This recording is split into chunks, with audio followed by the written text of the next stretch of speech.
月了，是个男娃，孩子他娘大出血，已经没气了。刚从末世异兽口中醒来，这具身体的母亲就死了。今朝，你醒了，身体怎么样？阿婆，我没事。阿姐，阿娘死了，我们没有阿娘了。不怕，有阿姐在。稳婆说这孩子难养活，你爹娘都没了，以后的日子可怎么过呀？三郎夫妻都没了，剩下这个孩子怕是苦了。把弟弟抱着，带启明和诗雪出去，让给娘婆娘收拾。我是学医的，正常8个月男婴该有4到5斤，可他最多只有3斤。宋今朝居然穿成了古代快病死的14岁孤女，还有3个嗷嗷待养活。末世我都活过来了，几个孩子我也一定能护住。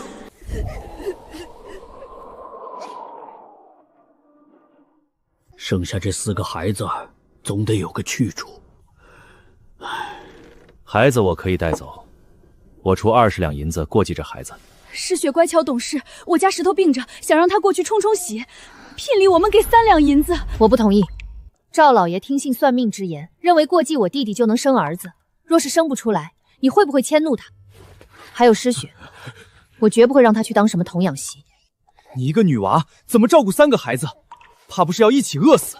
我可以干活，家里有田，只要肯干就饿不死。你以后总是要嫁人的，到时候他们怎么办？在启明成家之前，我不会嫁人。爹娘已逝，长姐如母，从今日起，他们3个我养。谁敢把诗雪送去冲洗，谁敢把老妖过继出去，就先从我身上踩过去。家里的粮食和钱财都不多了，明天得去城里买些细粮回来，还要找找有没有医馆愿意收我当学徒。我的医术可以独立看诊开药，可若是师出无名，谁会相信一个14岁的女孩会治病救人？阿姐，我和哥哥想跟你一起睡。上来。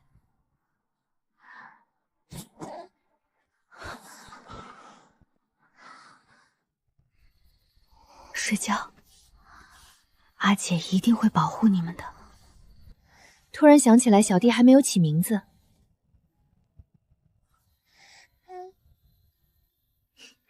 就叫宋安好，平平安安，一世顺遂。一出生就没了爹娘，身体又弱，能平安长大就是最好。阿姐取名字和阿娘一样好听，就好像我真的是他们的亲生阿姐。姑娘要买什么药？可有方子？我不是来买药的。你们这里招不招药童？姑娘莫不是在开玩笑吧？天底下哪有女子学医的？病人不分男女，医者自然也可以不分男女。自古以来，男主外，女主内，女子就应该在家里相夫教子，更别说女人给男人看病了。我知道古代封建，但是亲耳听见还是觉得好憋屈。你们医馆的大夫难道就从来不给女子看病吗？叶明，何事吵闹？师傅，这位姑娘想拜您为师学习医术，徒儿说女子不能行医，她还不高兴了。姑娘怎么会想到要学医？如今家中突遭变故，就想着出来找份活养家糊口。想必是家中父母双亡，否则不会不阻拦。姑娘，医者收徒需要跟在身边学习数十年，且同吃同住，回不了家。你一个女子，实在是不方便。想必你家中还有亲人需要照顾，当学徒没有工钱，养不了家也糊不了口。做10年白工，1文钱没有，比现代要求员工24小时加班还不给过费的黑心老板还要黑啊！姑娘，另寻别的伙计吧。多谢大夫告知。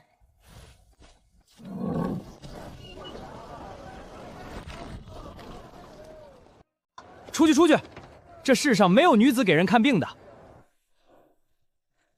哼，只能白天待在铺里，就没见过求人拜师还要求这么多的。哼，你要是能当大夫，我怕不是能当太医。一个姑娘整天在外面抛头露面，像什么样子？我们药安堂的名声宝贵的很，从来不招女子。是我把在古代从医这件事想得太简单了。不说没人要，就算有人要，短时间内也挣不到钱。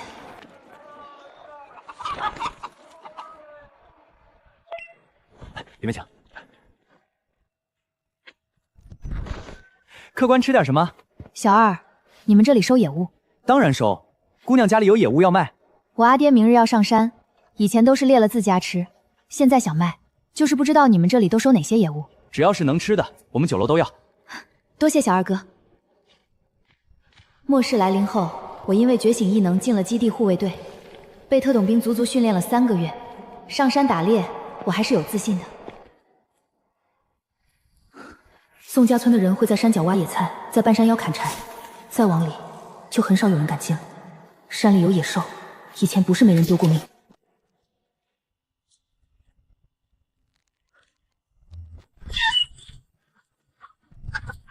哼，基地护卫队神枪手的威名可不是假的。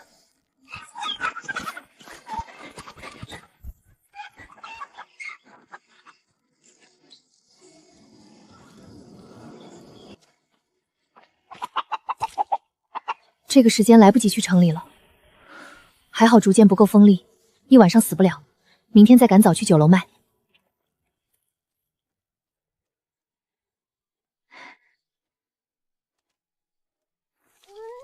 哥哥是肉，还是好多肉。阿姐，这些都是你抓的？对，阿姐决定以后上山打猎养你们。你们去水井打水了？我和诗雪提不动，是大伯挑的水。二伯没来？没有。好软。等7日孝期力过去，阿姐烧兔肉给你们吃。阿姐把它们拿去城里卖钱。弟弟身体不好，以后要吃好多药。我和妹妹不喜欢吃肉。对，不喜欢吃肉。阿姐抓兔子很厉害，以后家里不缺肉吃。真的吗？那是当然，否则怎么能一上山就抓到这么多？今日先把猎物卖掉，再想办法给安好买些能入口的东西。大哥，一共2只山鸡，3只野兔，都还活着，麻烦您问问掌柜能卖多少钱。姑娘稍等片刻，我去喊掌柜。野鸡70文一只。野兔100文一只，这2只白兔可以多给10文钱。猪肉30文一斤，这个价格比猪肉还便宜。看来和昨日那个柳猎户是一样的价格，没有因为我年纪小就压价。多谢掌柜。姑娘之后若是还有猎物要卖，可全部送过来。只要价格合适，我肯定先卖给您。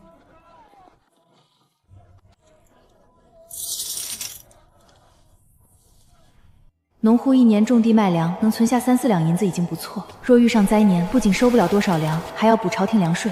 原主爹娘去世后，只留下几10文钱，除了养孩子开销大，就是因为去年西宁城遭了蝗灾，往年存下的银钱全都补了粮税，养孩子还是得多赚钱啊。阿姐，不知道怎么回事，弟弟一直哭，怎么都哄不好。半个时辰前才喂过米汤，尿布也是干的。肚子微凸，是腹胀。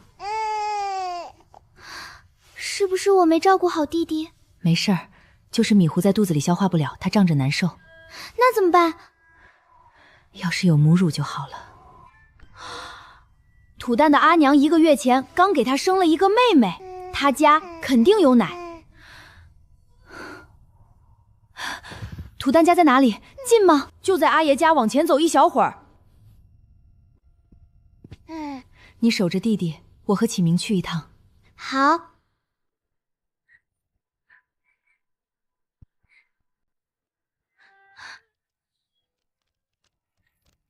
土蛋爷，土蛋阿娘在家吗？是今朝丫头，是今朝丫头，快坐。阿婶，我今日过来是想买您的奶水给我二弟喝。白天要喝奶的时候，我让诗雪把弟弟抱过来，晚上不喝，1天给2文钱，您看行不行？就几口奶不需要钱，你们直接把孩子抱过来就是。不是偶尔1、2次，1天4、5回，要是不给钱，哪里好意思抱过来？我先付5日的，您看行不行？行，你们尽管抱过来。多谢阿婶。听说今朝去宋春家买母乳给老幺喝，1天给2文钱，我担心他们手上的银钱撑不了多久。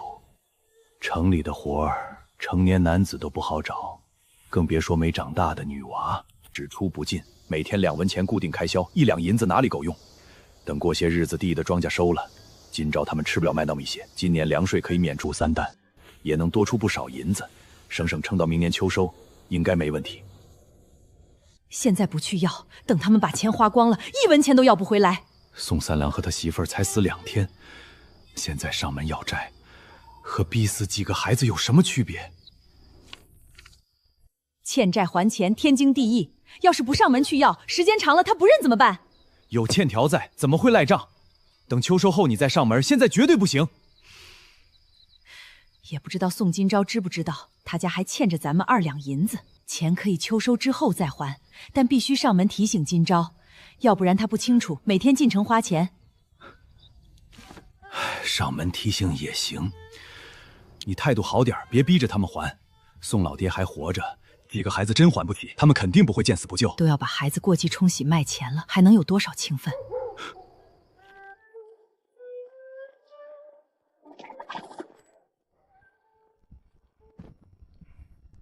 天天野菜冬瓜，我早就馋肉了。阿姐，今天真的能吃鸡吗？7日效期过了，今日给你们红烧鸡。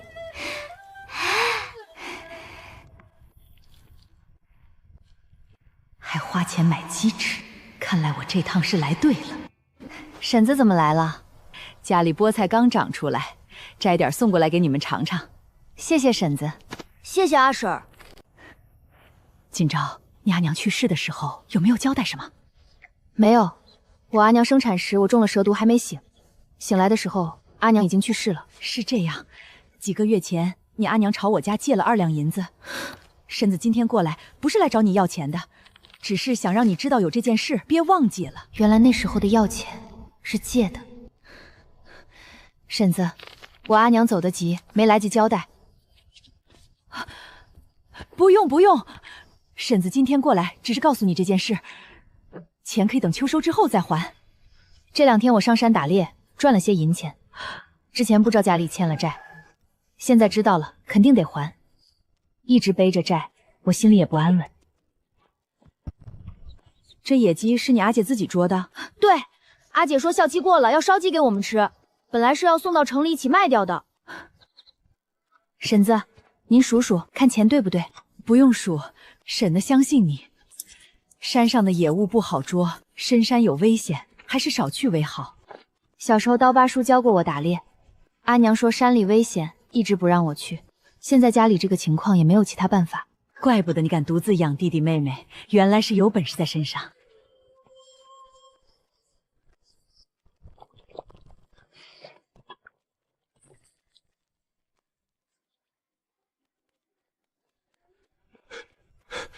听说你每天上山打猎，去城里卖。是。以后不准去，山上多危险！你要是出了事儿，我100年后都没脸去阴曹地府见你阿爹。阿爷放心，我就在外面转悠，遇不到危险。家里又不是没有粮食吃，等秋收后，多余的还能拉到城里卖钱，省着点儿。你们姐弟4个吃到明年肯定够。阿爷，我不想让启明他们每天省着吃饭，不想半夜肚子饿得咕咕叫。我也不想一套衣服穿好几年，全是补兵还要补。我更不想以后生病，连医药费都拿不出来。安好身体不好，以后用钱的地方多的是。要是只守着1亩3分地，以后真到了看病花钱的时候，你让我眼睁睁看着他病死吗？我想要过好日子，而不是每天吃糠咽菜，整天为了银钱发愁。山里危险，以前不是没人被野兽咬死。深山千万不要进去，就在外面转悠，万事一定要小心。阿爷放心。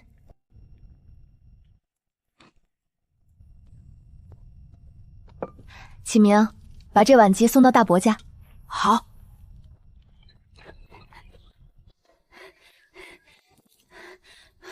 大伯娘，这是阿姐让我送过来给你们吃的。拿回去，阿爷不缺肉吃，你们顾好自己。家里还有好多，够我们自己吃。我先走了。今朝是个孝顺的，你送回去反而生分。只送给大房，他这是没把我们放在眼里。爹娘在大哥家。坐在同一张饭桌上，大哥大嫂怎么可能不吃？说到底，还是我们吃亏。23两银子就这样没了，什么都没捞着。这件事以后不要再提。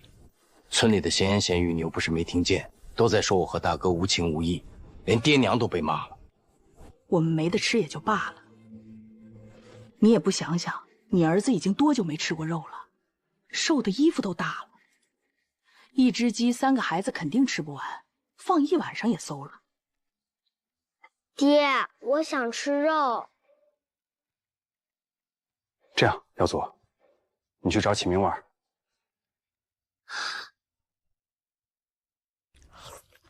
阿昭姐，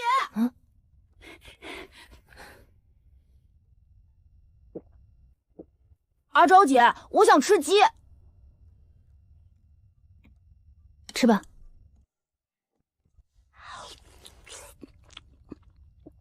阿昭姐，没有了吗？全都吃完了。阿昭姐，王阿娘说你给大伯家送了肉，为什么我家没有？这些天大伯一直帮我家挑水，阿姨阿婆又住在大伯家，我送肉过去，既是孝顺，也是感谢他们帮我挑水。你想吃肉，应该找你爹娘，让他们买。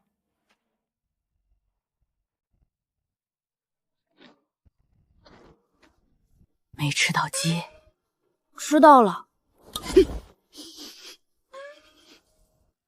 怎么不装一碗回来给我和你阿爹吃？我过去的时候，他们都已经快吃完了，我就吃到1块肉。饿死鬼投胎，一整只鸡一顿就吃光了，也不怕撑死。阿娘，我还想吃肉，你明天去买。买肉不要银子，家里哪有钱？你声音小点儿，要是被人听到，还以为我们惦记小辈的东西。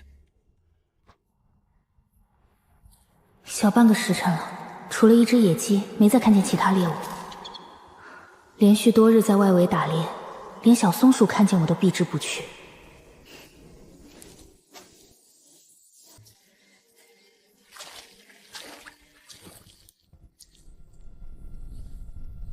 这里光照条件太差，雨水渗进泥土后无法蒸发，地面潮湿，虫蚁最喜欢待的地方。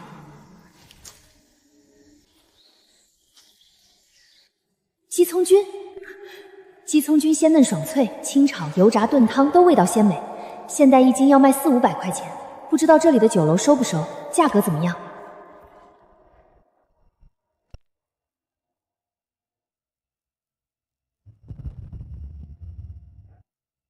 宋姑娘能识得蘑菇有没有毒？小时候经常吃，所以识得。这些蘑菇我们酒楼都收，这2种每斤20文，剩下的每斤10文。若是晒干，价格翻2倍。不知酒楼每日能收多少斤？新鲜的1竹篓足矣。若是干的，越多越好，但你得保证采的蘑菇没有毒。掌柜放心，没吃过不认识的，我也不会采。阿姐，我明天和你一起去山上采蘑菇卖钱。诗雪一个人照顾安好，我不放心。阿姐，二弟很乖，我一个人就可以照顾，你就让哥哥跟着一起去吧，多采点就能多卖钱。我是男子汉，我要帮阿姐一起养活弟弟妹妹。阿姐，你就让我跟着去，好不好？10岁的年纪就知道替人分忧，不让他们做事，反倒会生出内疚感。好，明日你跟我一起上山。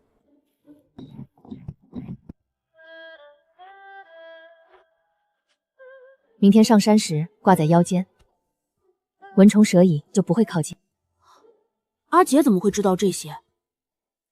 小时候跟阿爹阿娘去城里时，在书铺看过一本介绍药材的书，从书上学的。阿姐真厉害，不像我和诗雪，阿娘嫌我们笨，从来不教我们识字。原主的阿娘曾教过原主识字，只是没教多久便放弃了。再后来宋启明兄妹出生，家里连纸笔都再没瞧见过。你和诗雨一点都不笨，是因为家里没钱，买不起笔墨纸砚，所以阿娘才没教你们。你要是想学，等过段时间，阿姐去城里买书回来教你们。买书要花好多钱，我还是不学了。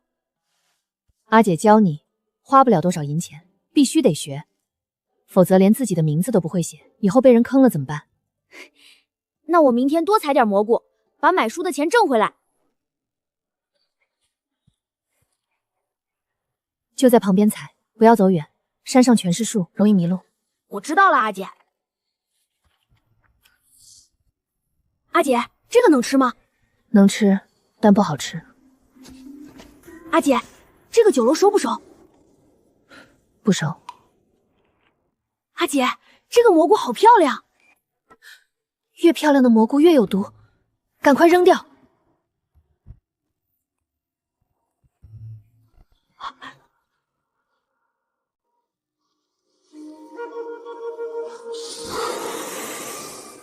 阿姐！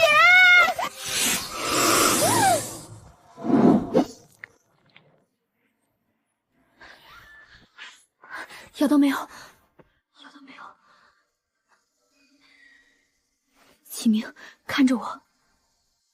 没事，阿姐没咬到我。阿姐，是我跑得太快，没看到蛇。害怕吗？要不要回家？我不怕，我要继续采。跟在我后面，3步范围内，不准走开。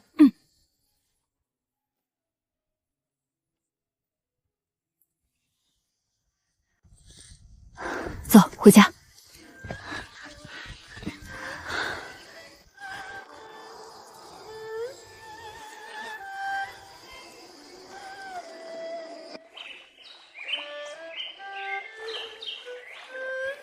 阿姐要在这里挖一个陷阱，你把竹篓放下，在旁边休息一会儿。好。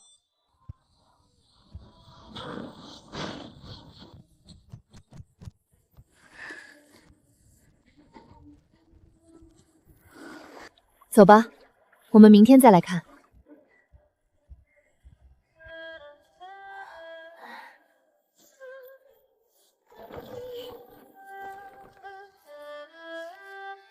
去西宁城一来一回要2个时辰，为了节省时间，干脆全部卖干蘑菇。阿姐，弟弟的衣服我做好了。诗雪真厉害，这衣服就跟城西铺子里卖的一模一样。阿姐若是喜欢，以后我也给阿姐做。家里什么都缺，我得赶紧赚钱。阿姐，陷阱好像有东西。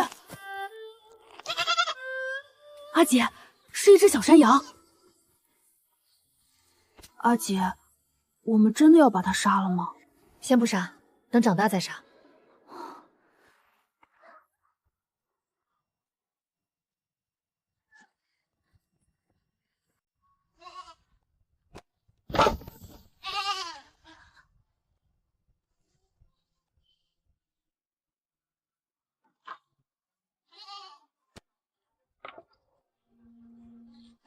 你别怕，我们先养着你。今朝，我有件事要跟你商量。婶子进屋说。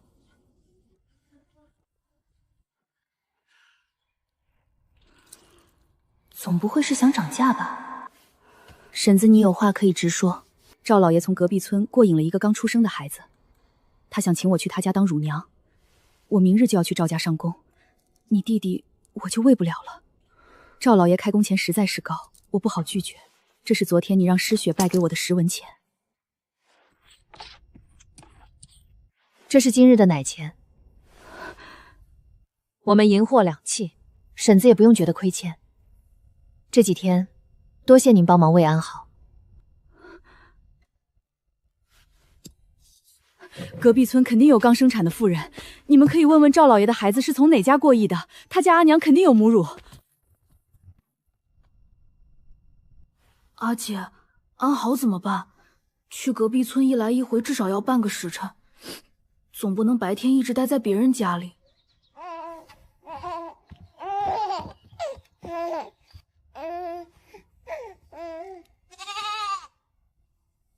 幼崽掉进陷阱，母山羊一定还没走远，没有母乳，可以喝羊奶啊。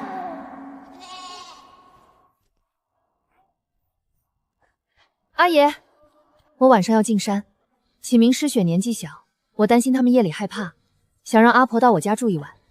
天黑上山最危险，你去干嘛？赵老爷请土蛋阿娘去府里当乳妈，安好以后就没有奶喝了。今天有只小山羊掉进我挖的陷阱里，我想把母羚羊抓回来，挤羊奶给安好喝。等天亮再上山抓，不急于一晚上。再过一晚上，我怕它走远找不到。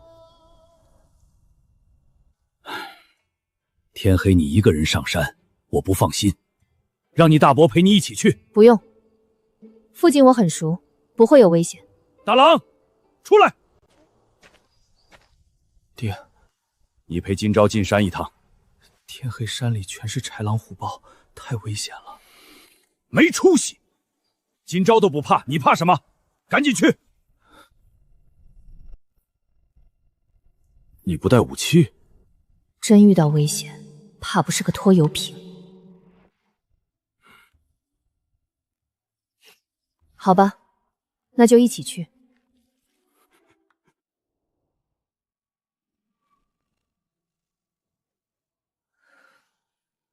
为了送安好，我今晚必须把母山羊带回。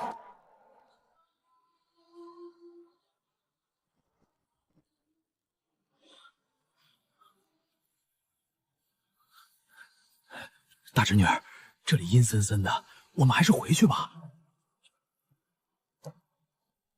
大伯，安静点，别说话，声音在晚上太明显，会把野兽吸引过来。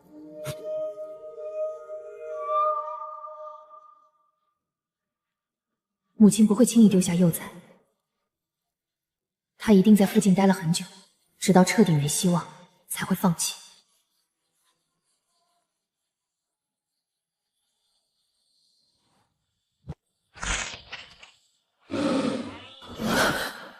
可千万别是我想的那样。金钊，金钊！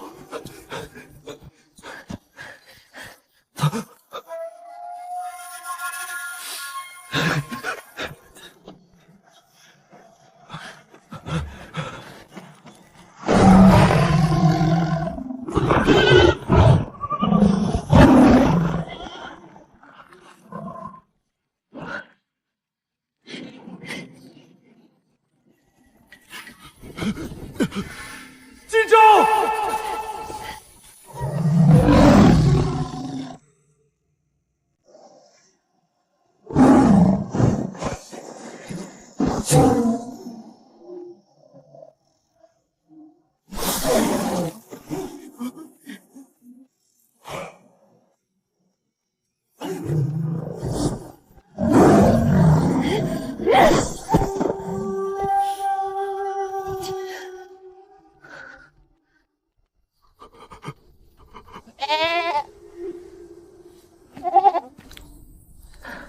没救了。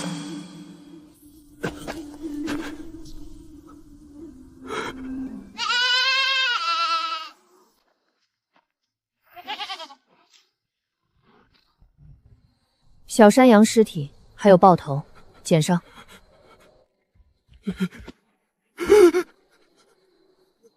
一个大男人，胆子怎么能这么小？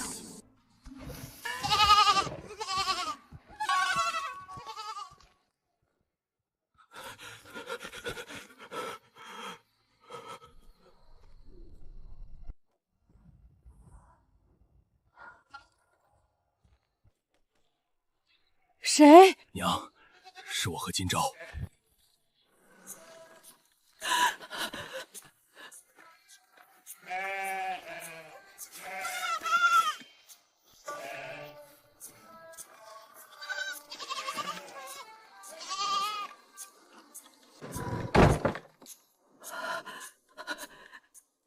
这是你们杀的？不是我，是金钊杀的。我去烧水给你们洗洗。嗯。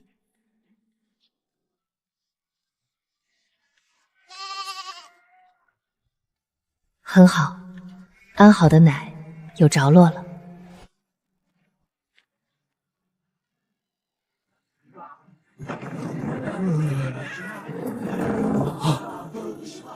好像还是个没长大的姑娘。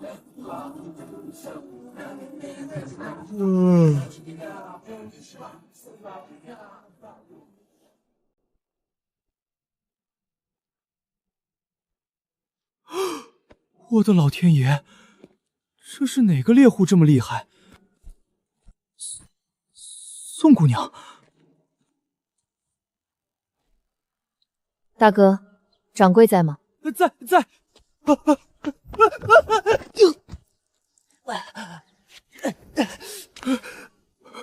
天哪！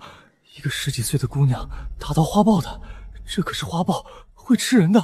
掌柜的，快来啊！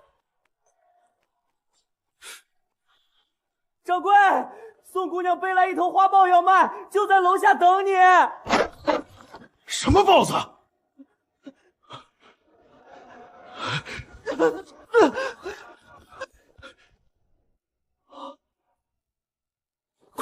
快抬去后院！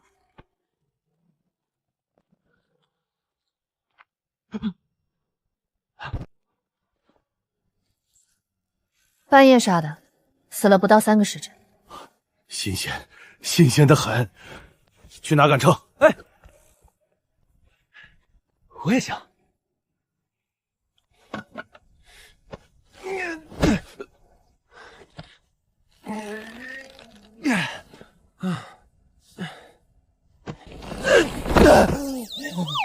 丢人现眼，没本事还硬来，连个豹子都抬不动。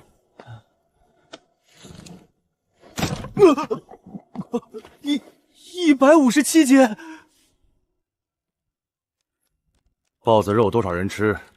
每斤我给30文钱，一共是4两710文，加上皮毛和头颅，我愿意出30两银子，再加5两银子。这张皮这么完整，肯定有人愿意出大价钱。再加3两，一共33两。称重的时候，我都没有去掉毛皮的重量。行，就33两。爽快！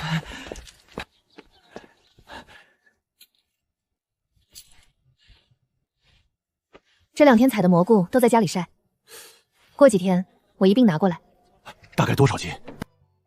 现在只有100多斤，过2天应该会更多。自己算是赌对了。这么大一头豹子，到底怎么杀的？卖的顺不顺利？有没有人欺负他年纪小？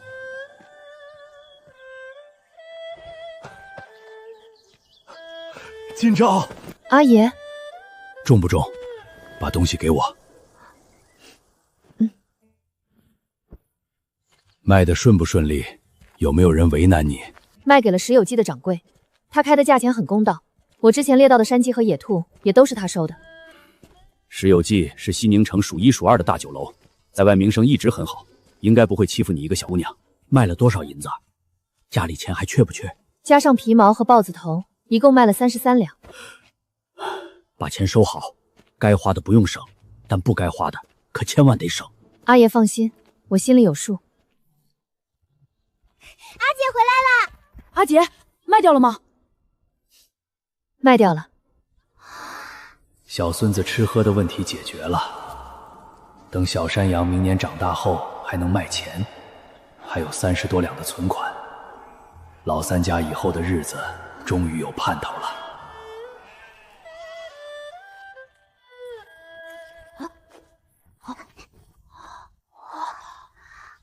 阿姐，这些都是给我们的吗？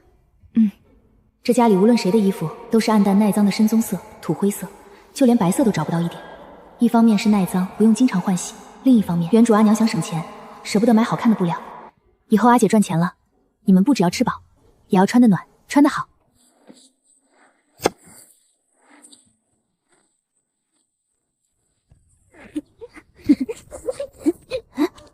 阿昭姐，昭姐，你爹娘和阿爷阿婆他们呢？阿爹阿爷他们去田下给稻子浇水了。我穿过来后，家里的10亩田还没去看过，不知道里面的庄稼长得怎么样。这是给你阿爹的。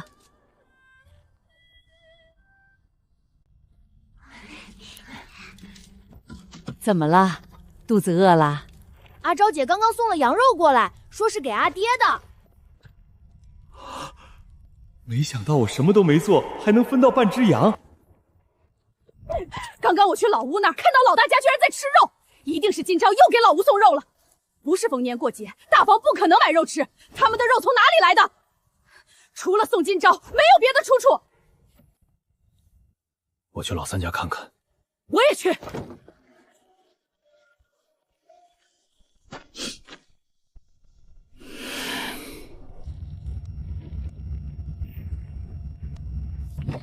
哎呦喂，捉到羊也不知道送点给你们二伯尝尝，就知道自己躲着吃独食。家里的肉不够我和启明、诗雪3个人吃，实在挪不出多余的送给二伯。那老吴怎么有？难道不是你送的？哼，怪不得会找上门，那是大伯应得的。昨天半夜上山抓羊，大伯跟我一起去的，我怎好不分给他？你们好端端的晚上上山干嘛？多危险！弟弟没有奶喝，阿姐没办法，才要抓母羊回来给弟弟喂羊奶。这不还有一只小的吗？他还小，要等他长大后才能吃。那日在老屋，二伯和二婶嫌我和弟弟妹妹们是累赘，宁愿过继冲喜嫁出去，都不愿意给口饭吃。这些天也从未上门看过我们，更别说帮忙。没想到今天第一次上门，就是来要东西。二伯不是这个意思，你二婶误以为你送肉给你大伯，不给我们，所以才不高兴。就因为我和你二婶心里有你们，看到你偏心大哥，所以才会伤心。我就没见过这么不要脸的长辈，鬼话连篇，张口就来，都不用过脑子。大伯天天帮我们挑水，我不偏心他，偏心谁？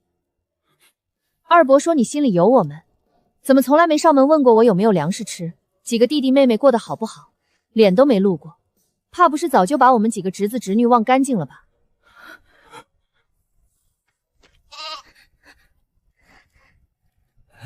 既然是误会，我跟你二婶就回去了。以后有什么事情需要帮忙，随时来找我，二伯马上就过来。大哥去挑水也不告诉我，害我被今朝冷嘲热讽。以前也不知道这丫头口齿这么伶俐。大哥肯定是故意的，知道今朝有本事，就上赶着去给他帮忙。哼，就是为了要肉。你明天也去挑水，等他下次猎到东西，趁机要点。接下来几天田里要浇水，我每天累得动弹不了。等田里浇完，空下来我再去给他挑吧。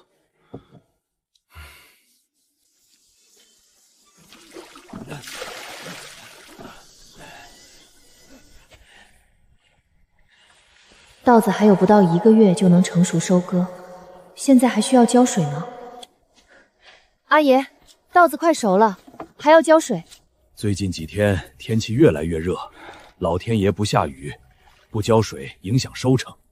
阿姐，我们回去做什么？拿水桶和扁担。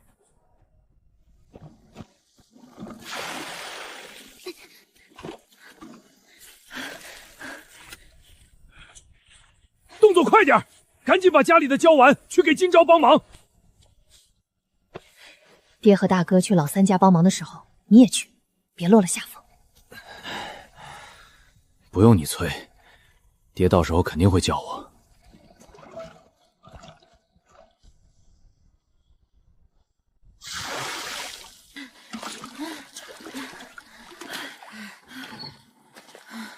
唉，这比采蘑菇打猎累多了。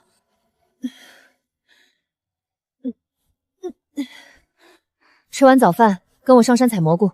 不浇水了吗？不浇了，把时间耗在田里，还不如上山采蘑菇。少收就少收，不管了。好，我跟阿姐上山。不会是嫌累不想干了吧？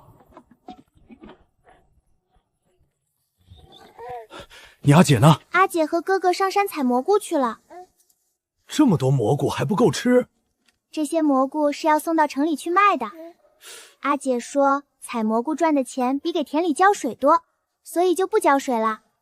这也没多少，能卖几个钱？阿爷，不止外面的，里面装的全都是蘑菇，至少得有上百斤，这么多是从哪里采的？不行，晚上我再过来一趟，要问问清楚。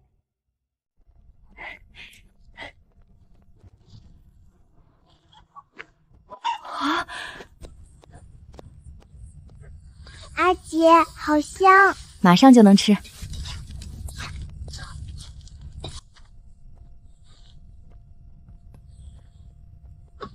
山上外围的蘑菇没那么多，你是不是去山里面采了？阿爷放心，我不会有危险的。哎，不浇水，每亩得少收7、8斤粮食，7亩就是50多斤，能卖半两银子。种田虽辛苦，却安全。新鲜的每斤10文20文，晒干的更贵。我已经和酒楼掌柜说好了，我采多少他收多少。1斤10文20文，这么贵的吗？阿爷，今晚你和阿婆就在我家吃饭。不用，我回去吃。下山的时候陷阱里有只兔子，锅里已经烧好了，我们几个吃不完，留到明天就不新鲜了。启明，去把阿婆叫过来。我马上去。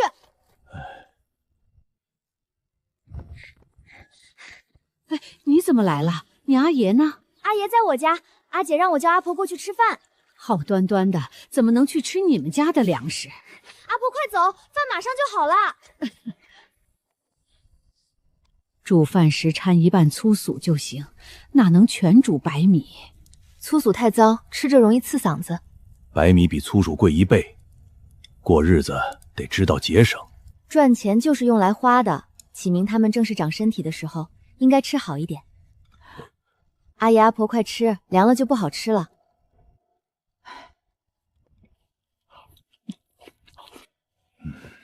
阿爷，我想在院子里挖口井。好端端的挖什么井？今天早上你大伯没来挑水？挑了，就是不太够用。家里天天都得用水，有口井，肉也能吊在井里保鲜，早晚都要挖。挖口井大概要2两银子，村里没有井匠，过2天我去隔壁村请人。好，大伯天天帮我们挑水辛苦了，这碗兔肉给大伯他们带回去，让永年他们也尝尝。既然要给他们，刚才怎么不把大郎一家都叫来？昨天二伯和二婶来过，他们说只给大房送肉，偏心。二婶还骂我们吃独食，她差点把羊圈里的小羊抢走。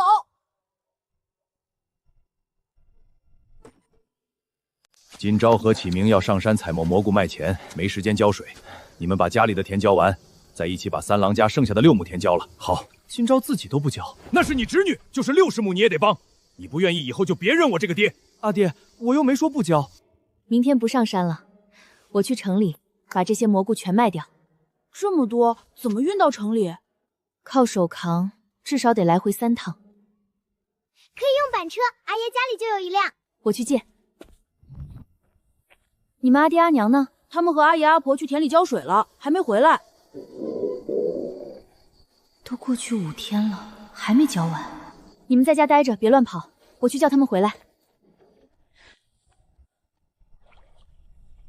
阿爷，你们这是？你大伯、二伯他们闲在家里没事，干脆帮你把田浇了，还剩最后1亩，明天上午就能浇完。阿姐怎么去了这么久？阿爷他们都在田里，大伯、二伯和2个伯娘把我们家的6亩田快浇完了。二伯和二婶也去了？去了。明天我把蘑菇送进城卖掉，晚上请大伯、二伯2家来吃饭，就当谢谢他们。这些留下，明天炖汤。好。掌柜，宋姑娘来卖蘑菇了。就是你说的那位宋姑娘。算算时间，应该正是今日来送蘑菇。本公子倒想看看，能徒手猎豹的姑娘究竟长什么样。少爷，宋姑娘，这是我家少爷。少爷，蘑菇都检查完了，没有问题。采这么多蘑菇不容易，宋姑娘辛苦了。贵酒楼给的价钱高，值得辛苦。关外的菌菇很快就会越来越少，西宁城入冬早，冬季也长。我想请宋姑娘带人去滇云采蘑菇，一路上的费用都由李家承担。滇云野生菌菇多，采摘期能持续到10月，可那里距离西宁城太远了。无论带去的人采到多少蘑菇，宋姑娘都能分3成，这已经是我能开出的最高的价了。我不是嫌钱少，滇云距离西宁城太远，一来一回再加上采蘑菇，至少2、3个月不能归家。家中弟妹年纪还小，我不放心他们。多谢李公子的好意。今日家里还有事，请掌柜尽快帮我结算吧。12袋，一共542斤，总共21、390文。 7日后我会再送一批过来。不过数量不会有这次多，那一批可能也是今年最后一批。宋姑娘真的不再考虑这样的机会，以后可未必还有。认识蘑菇的人有很多，李公子可以试着找别人，我确实不方便出远门。认识蘑菇的人确实不少，可滇云深山毒物猛兽众多，能徒手猎豹又缺钱愿意冒险的人可不好找啊。派个人跟上他。少爷，您的意思是？看看他家住在哪里，他不愿意不代表他爹娘不愿意。能让一个小姑娘独自进山打猎，还让她一个人拖这么多东西，她在家里恐怕不受重视。是。阿姐，这些都是卖蘑菇的钱买的吗？对，而且还剩下很多钱。这么多！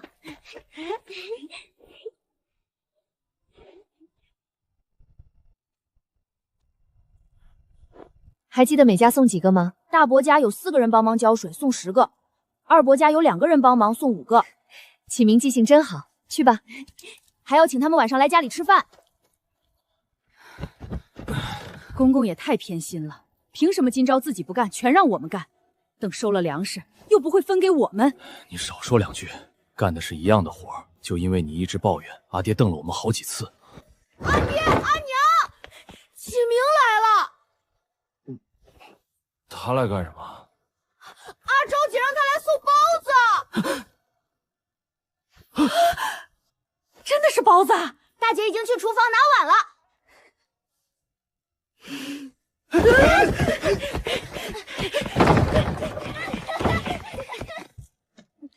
二伯娘，阿姐让我来送包子，她还请你们晚上带弟弟妹妹去我家吃饭。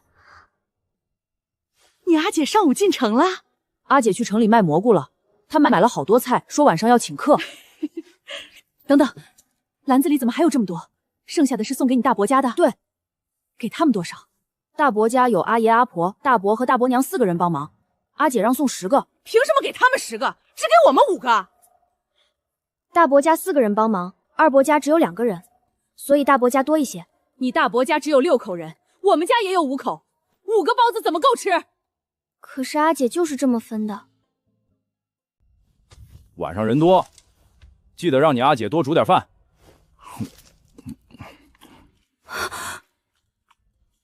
阿姐明明叮嘱过我，现在大伯家少了2个，我该怎么办？这么一点小事我都没有做好，阿姐会不会觉得我很没用？启明，大伯娘，阿姐让我来送包子。怎么买这么多包子？阿姐特意多买的，她还让你们晚上去我家吃饭，二伯家也去。你阿姐花钱就是大手大脚，买这么多包子还不如称半斤肉划算。家里已经2年多没吃过白面肉包了。启明，你的眼睛怎么红了？是不是刚才绊到门槛摔疼了？我用手撑住了，没有摔倒。阿姐一共装了15个包子，她叮嘱我大伯家10个，二伯家5个。可是二伯说他们吃不饱，又从篮子里拿走2个。我怕阿姐怪我没有把事情做好。连孩子送来的2个包子都抢，二弟也太不像话了。没事儿，就当阿爷和阿婆一人多给了你二伯1个。天热，你赶紧回去，告诉你阿姐，田已经全部浇完了，让她放心。我知道了，阿爷。阿姐，对不起，你交代我的事情我没有做好。不是你的错，你已经做得很好了。忙确实帮了，人也是真的有缺陷，还好没有住在一起，否则以后还不知道还有多少麻烦。今天只是2个包子，可若一直贪得无厌，再亲的亲人也迟早会变成陌路。你说什么？宋姑娘的父母都去世了，小的一路跟到城外20里的宋家村，他家院子十分破旧，里面只有4个孩子，最小的那个还在襁褓里。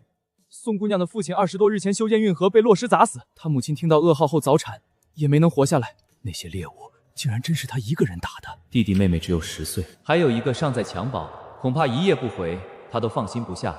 少爷，还要让宋姑娘去滇云吗？罢了，这样的处境，他根本不可能离家。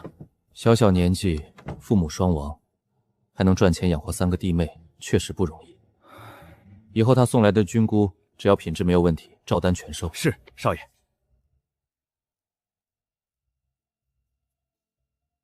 大房和二房一共11人，加上我和启明、诗雪，至少得准备10道菜。阿姐，这么多菜能吃完吗？他们帮我们浇了6亩田，累了这么多天，今天一定让大家吃饱。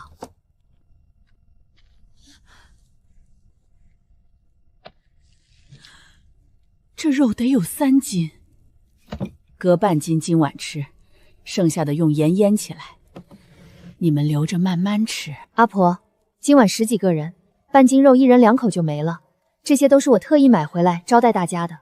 一顿吃掉3斤肉，这也太多了。这几天大家挑水浇田，都累瘦了不少。这顿饭是我的心意，若是招待不周，以后我哪还有脸请大伯、二伯帮忙？行了，既然你都买回来了，那就全部做了。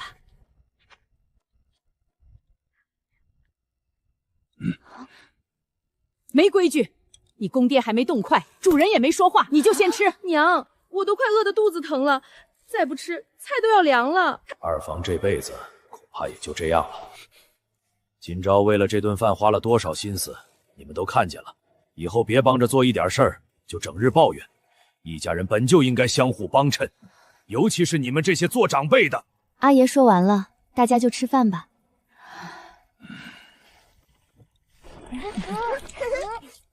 爹，你就是瞎操心。今朝这么有本事，以后还不一定是谁帮谁。今朝卖蘑菇真的能赚钱吗？这不是明摆着吗？不能赚钱，他哪来的银子买这么多肉？宋家这些长辈中，二房夫妇最自私吝啬，但他们还算不上心肠狠毒。他们没有为了23两银子强迫诗雪和安好，说到底还是因为太穷，害怕一家人全被拖死。卖蘑菇确实比进城做苦力赚钱，价格最低的干蘑菇1斤也能卖20文，但采收时间很短，到了9月，山里就没有蘑菇了。今朝这么好的事情，你可不能忘记我们这些穷亲戚。下次上山，把你二伯也带上。山里毒蛇猛兽多，你就不怕二娘出事？有今朝在，有什么好怕的？真有危险，他也不会带启明上山。有危险，第一次上山时差点被毒蛇咬死，还好阿姐就在旁边，她一斧头把毒蛇的脑袋砍掉了。后山的蘑菇已经采得差不多了，明日我准备去北山。大伯、二伯若是想去，明早可以过来，但我只有一个人，顾不上所有人。北山没人走过，危险肯定会有。今朝说的对，去不去你们自己考虑清楚。既然明日要去北山，挖井的事情就再推迟2日，光请井匠还不够，家里也得有人帮着挖。蘑菇再过几日就彻底没有了，等采完最后一批再挖井也不迟。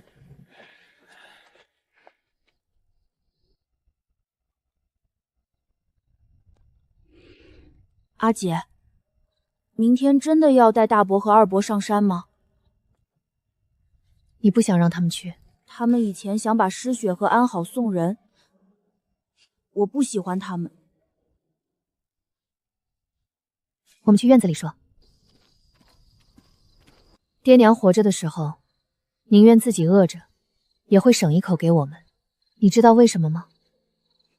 因为我们是爹娘生的，他们疼我们，不舍得我们吃苦。那他们对永年、耀祖这些堂弟堂妹呢？没有对我们这么好。如果永年和耀祖抢你和诗雪的东西，爹娘会怎么做？爹娘不会让他们抢。如果只有1块肉，愿意分给永年和耀祖吗？不愿意，但我愿意分给阿姐和诗雪。如果你有1整盘肉呢？那可以分给他们一点。所以他们不是狠毒，只是负担太重，走投无路。人人都有私心，这是很正常的。挑水很累，可阿爷还是带着大伯和二伯把剩下6亩田浇完了。大伯娘和二伯娘也帮了忙，他们帮我们浇田，我们请他们吃饭，再带他们上山赚钱。以后我们遇到困难，他们才愿意继续帮忙，心里也不会有怨气。就是相互帮忙，有来有往，不能总让一边吃苦，不然心里会闷闷的，不舒服。没错，就是这个道理。阿姐，我记住了。北山从来没有村民去过，你真的要去？你不是想给永年和巧娘做身新衣裳吗？采到蘑菇卖了，就有银子买布。今朝再厉害，也差点被毒蛇咬死过。不会有事，爹也会一起去。都说山里危险，你非让我去干什么？要去你自己去，我才不去。20文钱1斤的蘑菇，去哪里找这么好的事儿？有今朝在，他还能真让你死了？日子过得好好的，你非让我去送死？好个屁！家里连饭都吃不饱。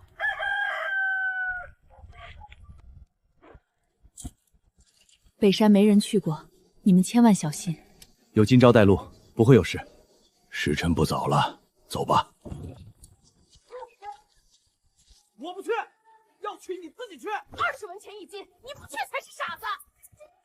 爹，要不要叫二弟？大哥和公爹都去，你不去像什么样子？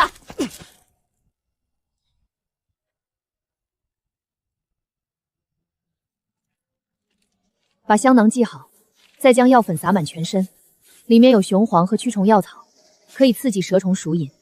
走路动作不要太大，免得药粉掉得太快。这也太难闻了。不难闻，怎么驱赶毒物？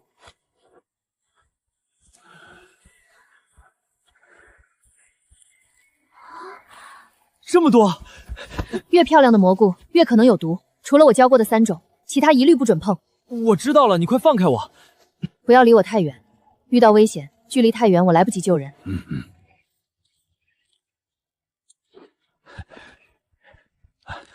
这里的蘑菇果然比后山多。弯腰采了2个时辰，这活儿一点都不比夏田轻松。吃点干粮。不用，我和启明带了午饭。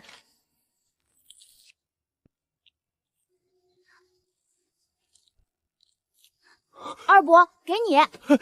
启明真孝顺。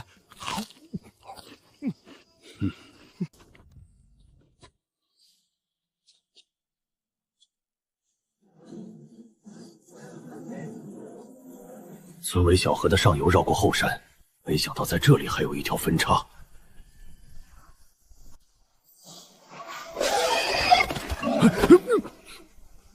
是狼！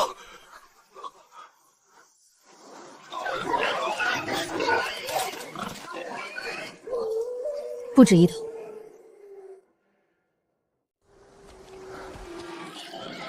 对岸的动物比我想象中更多。快走，再快点！一头狼今朝或许打得过，10几头怎么打？要是被追上，连骨头渣子都剩不下。等一下，那里有一大片鸡松窝。别管什么鸡松了，赶紧逃命！狼群追过来，我们就完了。狼群已经捕到猎物，短时间内不会再狩猎。刚才也没有发现我们。我们可以回后山采。后山已经被我和启明采完了。爹，山中处处都有野兽，上次的花豹就是在后山遇见的。去哪里都一样。继续采。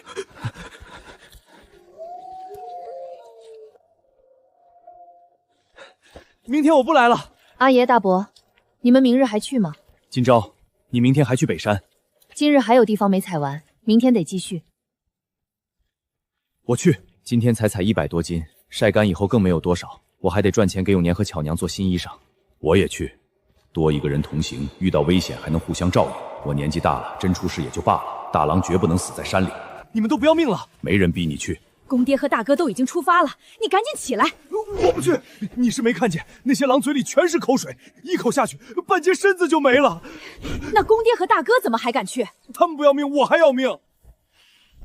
明日是与李掌柜约好的最后一次交货。阿爷、大伯、二伯，明日一早和我、启明一起进城。这么多蘑菇，应该能卖不少银子吧？等酒楼检查称重后才知道。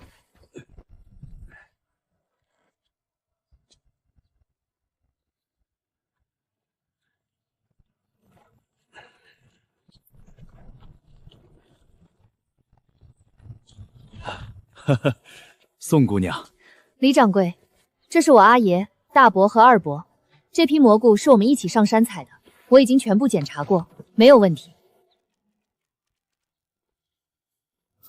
4两，我在地里忙活1年，也未必能赚这么多。真不能小看女娃，今朝的本事远比我们想象的大。一只烧鸡而已，不是什么值钱东西。宋姑娘带回去给弟妹尝尝。今日她的态度未免太过热情，难道发生了什么我不知道的事？收着吧，是酒楼的一点心意。那就多谢李掌柜了。爹，今朝我去布庄买布料了，待会儿见。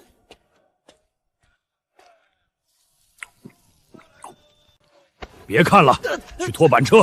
疼，爹你松手。爹，我买几个肉包带回去。你跟我们一起回去吗？我还有些事情，你们先回。姑娘想买什么？2套笔墨纸砚，3字经百家姓千字文，各要2本。是给家中孩子启蒙？是。最便宜的笔墨纸砚1套50文，启蒙书的手抄版每本30文，印刷版每本100文。有好一些的吗？这一套要100文。就要这种，2套，再多拿50张纸。这里的印刷术还处于起步阶段，手抄版更适合启明和诗语临摹。这6本启蒙书我要手抄版。啊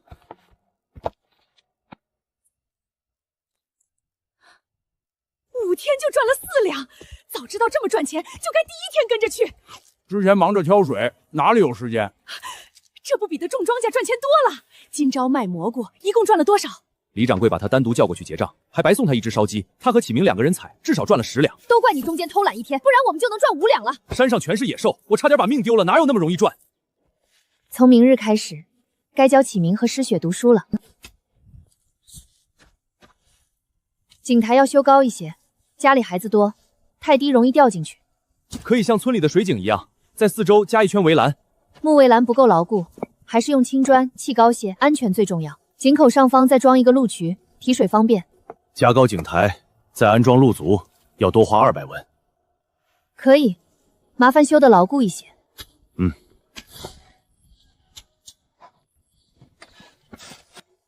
笔要握直，慢慢写，不要着急。幸亏上大学的时候参加过书法社，否则我还真不会写毛笔字。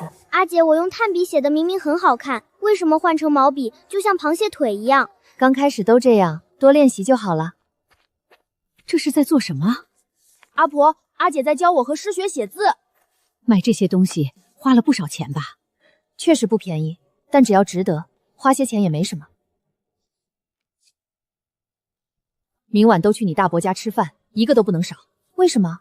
明天是中秋节，往年这个时候三房也会回老屋团聚。来到这里以后没有手机，我连节日都忘了。这么算来，安好已经出生40多天，他的满月酒还没有办呢。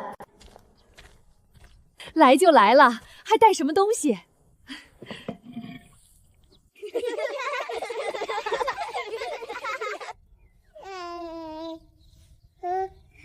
这孩子养得真好。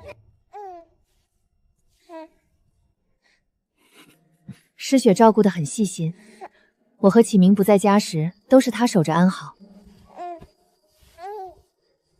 阿爷，前些日子太忙，我们忘了安好的满月，我准备过2日给他补办一场满月酒。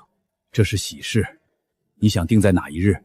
后天，再晚就到秋收，大家都要忙起来了。好，我让你阿婆和2个伯娘帮忙。听你阿婆说你在教启明读书写字，你想让他考科举。有这个想法，能走科举这条路最好。即使考不上，多读书也有好处。村长的孙子在城里念私塾，1年束胸6两，加上笔墨纸砚，得花10几两银子。确实不便宜。镇上也有私塾，先生是个童生，1年只收2两银子嘛，可以先送启明去那里。我再想想，镇上虽然便宜，路程却比晋城多出近1个时辰。若是遇上河水上涨，连桥都过不去。城里的先生都是秀才，学问也更好。既然要读，就该给启明选最合适的先生。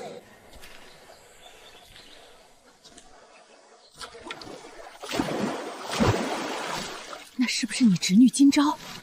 是今朝，她怎么下河了？今朝，赶紧上来！河水又深又急，你快上来！我不去河中间，中午的满月酒还差2条鱼。鱼哪有那么容易抓？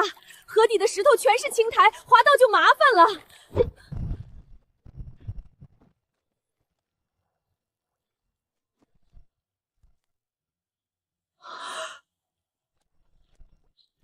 梨花，没想到你家今朝连抓鱼都这么厉害。也就那样，这孩子就是胆子大。再单独摆一桌，专门给孩子们做。为什么我们这桌没有鱼？鱼刺太多，怕你们卡住，所以特意多做了一道小酥肉。这样的席面，在咱们村里可是头一份。谁能想到，1个多月前还快活不下去的几个孩子，如今能把日子过成这样？今朝今年14岁，还没有定亲吧？今朝年纪还小，不急着嫁人。大牛媳妇儿说过，今朝答应弟弟成家以前，绝不嫁人。启明才10岁，等他成家，今朝都21了，早成老姑娘了。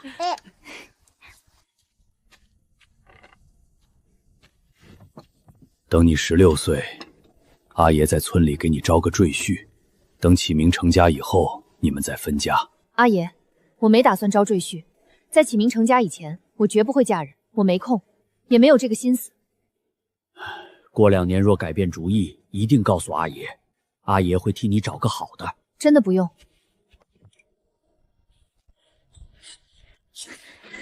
老天爷，为什么这里没有收割机？7亩田要用镰刀割到什么时候？阿姐，快点割！阿爷说过2日可能下雨，必须赶在下雨前把稻子和粗笋全部收完晒好。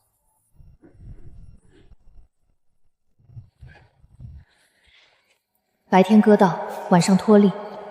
从前做过的所有兼职，和种田相比都算轻松。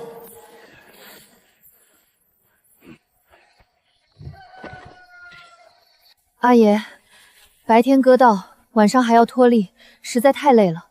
我想请人帮忙给稻谷脱粒。家里这么多劳动力，哪里需要花钱请人？你干不动就放在家里，等我们忙完再去帮你。不是说过2日要下雨吗？来不及脱粒晾晒，稻谷发霉怎么办？后半夜我们去你家，6个人一起干，1个半时辰就能做完。一天干11个时辰，身体会累垮的。省下的钱最后还不够买药。秋收就忙这几日，忙完以后有的是时间休息。老天奶啊，他们后半夜过来帮忙，我总不能躺在屋床睡觉吧？等到秋收结束，我恐怕也只剩半条命了吧。今晚再坚持一次，明天无论阿爷怎么反对，我都要花钱请人脱粒。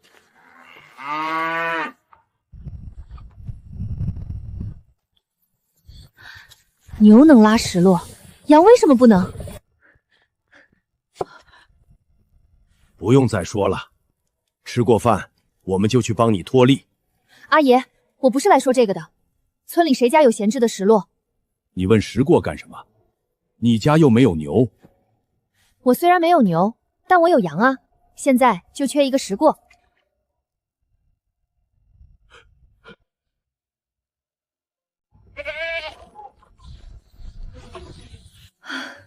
总算不用再用手摔了。看好它，别让它在稻子上拉屎。阿爷放心，他刚刚已经拉过了。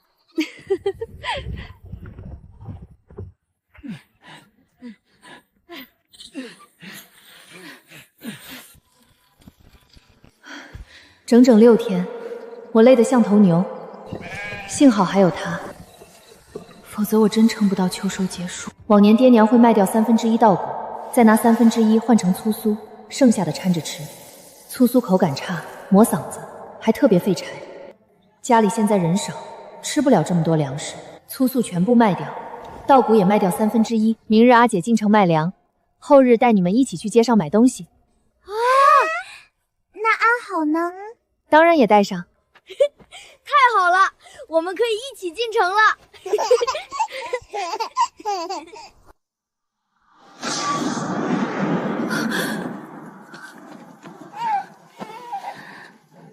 安好不怕，阿姐在这里。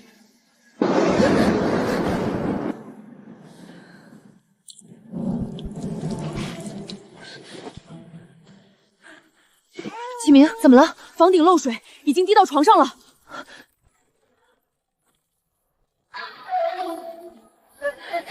姐，阿姐，粮食还在里面。全部蹲在这里，不准出来。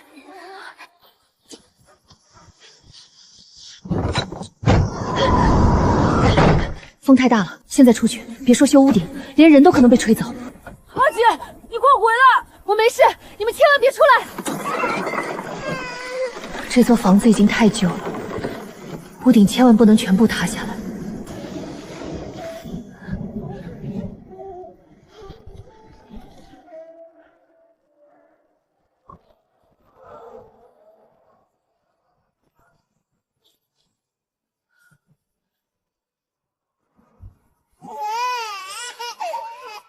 这感觉就像童话里那个卖火柴的小姑娘。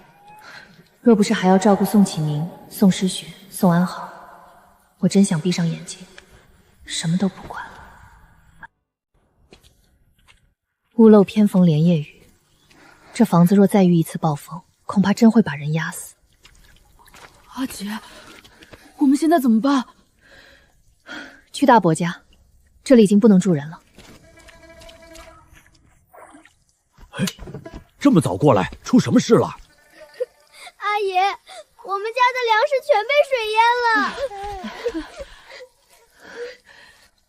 昨夜屋顶被风掀走一半，墙倒了2面，厨房也塌了，雨水灌进屋里，粮食几乎都湿了。赶紧煮生姜水，让几个孩子驱寒。我马上去。大郎，跟我去3房看看。你们先喝姜汤，我跟阿爷过去。10袋捣谷全部泡了水，剩下的大部分也是半干半湿。早知道昨日就该拖到城里卖掉，现在就算晒干，价格也会低很多。若是接下来不出太阳，恐怕全部都要发霉了。今日应该会出太阳。去把2郎叫过来，先将粮食搬到老屋晾晒，再看看房子应该怎么修。阿爷，我不准备修了，这房子实在太旧，即使修好也撑不了几年。冬日若是下大雪，我怕屋顶再次塌下来。我想把旧房拆掉，重新盖新房。盖新房要花不少银子，普通土砖房1间至少需要6两银子，2节就是12两。你卖蘑菇赚到的钱，恐怕全得搭进去。阿爷，我的钱够，银子没了可以再赚，可弟弟妹妹不能继续住在随时会塌的房子里，这座新房必须盖。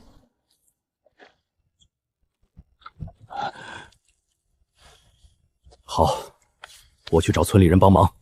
今日先抢救粮食，明日就拆掉旧屋，开始盖新房。体温正常，也没有流鼻涕，应该没有感染风寒。下午我和你大伯、二伯先把旧房拆掉，再清理地基，新房准备怎么盖？中间并排建3间，中间作为堂屋，两侧各建1间卧房，贴着墙角再建1间茅房，东边建厨房，西边再建2间房，前院建羊圈和柴房，最后再用院墙把四包围起来。你家现在只有4个孩子，哪里需要这么多房间？2间卧房加1个堂屋就够住了。照你的图纸建，没有30两银根本盖不下来。启明和诗雪已经长大，应该1人住1间。安好以后也需要自己的房间，既然要建，索性一次全部建好，免得以后再拆改。你有这么多银子吗？我和启明卖蘑菇赚了30多两，足够建房。钱是你赚的，我也拦不住。秋收刚结束，村里人都有空，我多叫些人，争取半个月内把房子盖好。谢谢阿爷。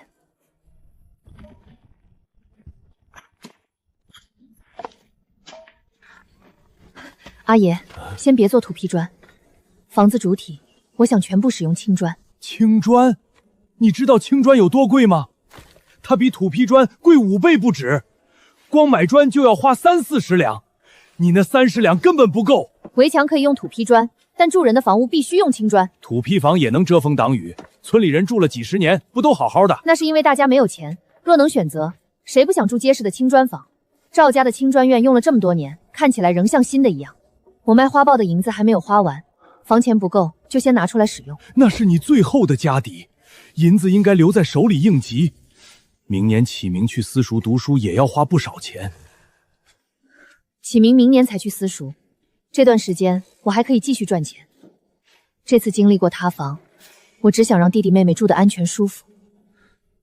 罢了，日子是你自己过，我去砖窑替你买青砖，先盖3间，让他亲眼看见银子花的有多快。若是后悔，剩下的房间还能停工。启明、诗雪和安好以后都会拥有自己的房间。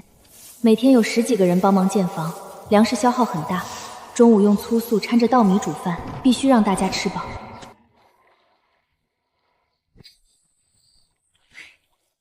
别人家建房，中午有一道炒鸡蛋就算大荤，今朝家不但有鸡蛋，竟然天天还有鱼肉。青砖加瓦片已经花掉32两。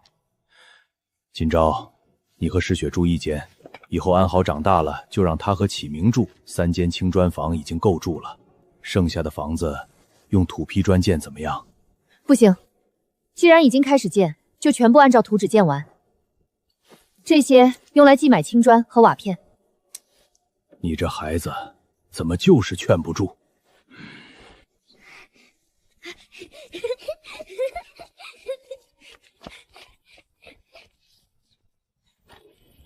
阿姐，我也能自己住一间吗？当然，你和启明都可以选择自己喜欢的房间。阿姐，等阿豪长大也有自己的房间。你们每个人都有。原本只准备花30两，最后竟花了70多两。每次银子花完，你都能继续拿出来。你究竟攒了多少钱？现在已经没剩多少了。70多两，就这样全花了。建房严重超出预算，就连卖粮食的钱也搭进去将近一半。唉，一朝回到解放前，3两银子实在太少。对了，上次进北山看到山涧对岸的野猪群和梅花鹿，看来只能进山干一票大的。姑娘来铁匠铺有什么事？我想买一张弓，再买一把匕首。这些弓箭都是最近制作的，箭头锋利，足以穿肉而过。力道足够，应该可以射杀野猪。这张弓多少钱？2两银子，箭15文一支。这把匕首呢？1两银子，正好3两。买完以后，就真的一文不剩。弓和匕首我都要，能不能送我10支箭？最多送7支，7支箭价值105文，再多就要亏本了。7支就7支，但我要亲自挑选。随便挑，我家的箭支枝枝锋利，不合格的早就回炉重造了。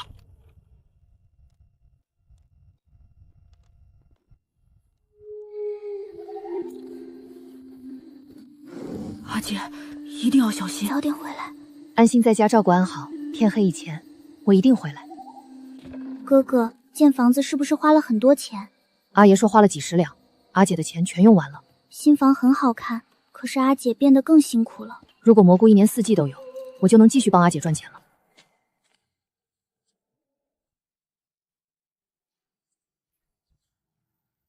从这里下去，应该就能到达山涧。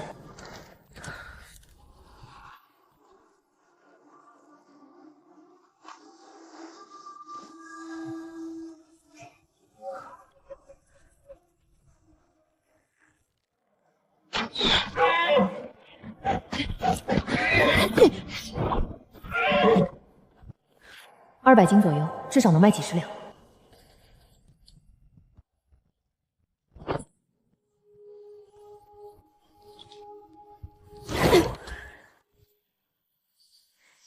血腥味会引来大型凶兽，必须马上离开。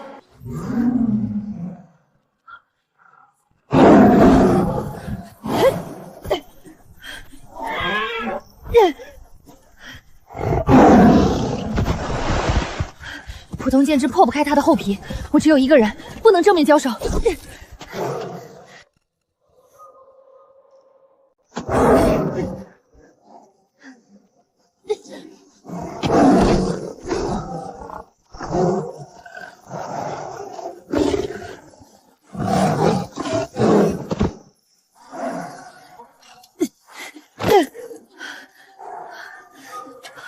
这头老虎比花豹危险太多，再慢一步，我就成了它的口粮。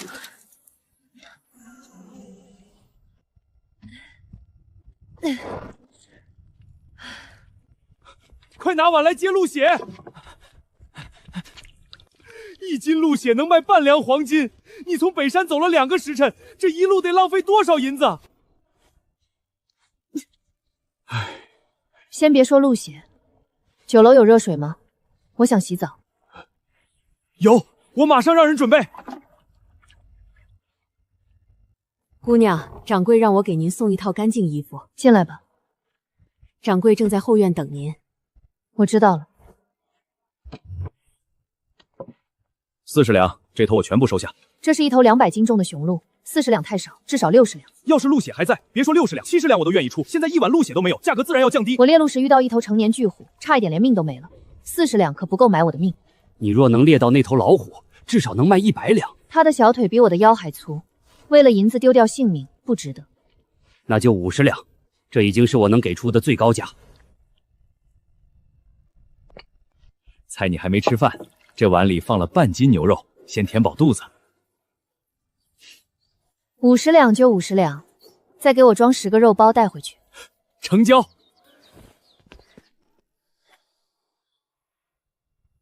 阿姐怎么还没回来？今朝还没回来？没有，他后半夜就进山了，到现在已经整整1天。他不会遇到狼群了吧？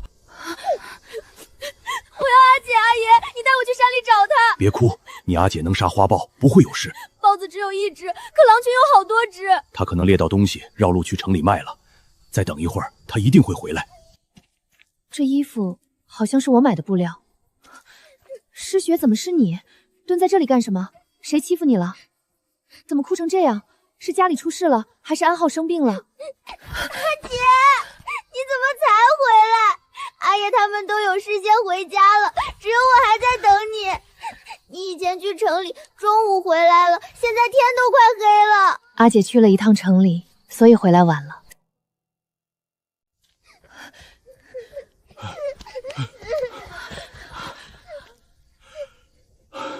你怎么现在才回来？启明和诗雪在路口等了你1下午。安好要喝奶了，启明就带他回家了。我们家里都还有事，不能一直看着他们。只有诗雪一直等你等到现在。他们顶着太阳等了我整整1下午，他们会害怕我出事，也害怕我像爹娘一样突然消失。我从小就是孤儿，出门没人询问，回家也永远只有漆黑的出租屋。原来被家人等待是这样的感觉。老婆子，要不你搬到3房照顾几个孩子吧。阿姐，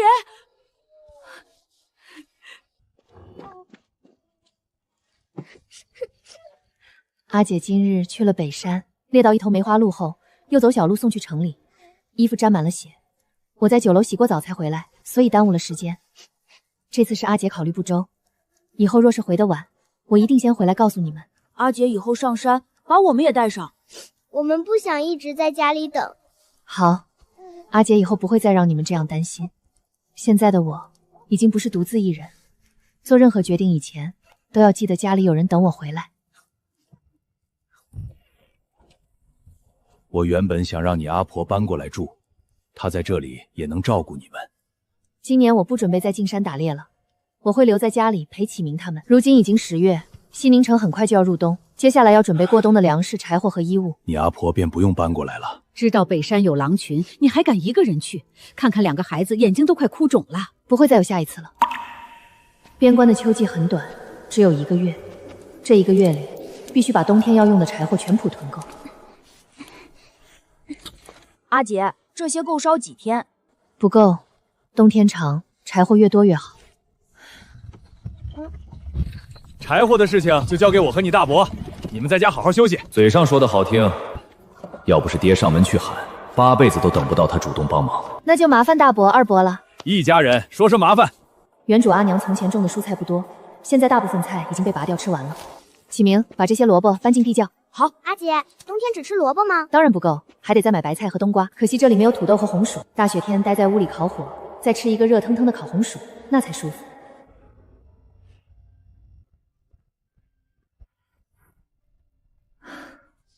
柴火、粮食、菜、草席，这个冬天总算有点底气了。鸡笼在后面，我带你们过去。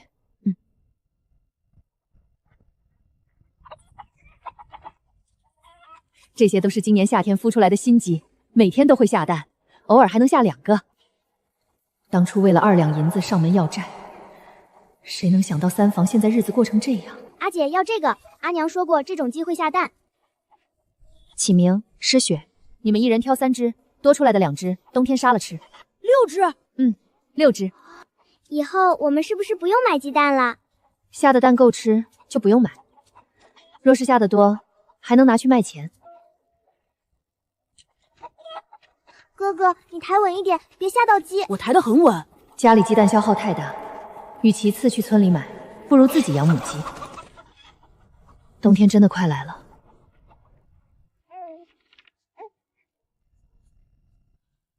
启明，阿姐，阿姐想让你明年去城里的私塾念书。为什么要去城里读书？阿姐不能教吗？过来。阿姐想让你考科举，以后当官。像高丽一样吗？他阿爷就想让他当大官。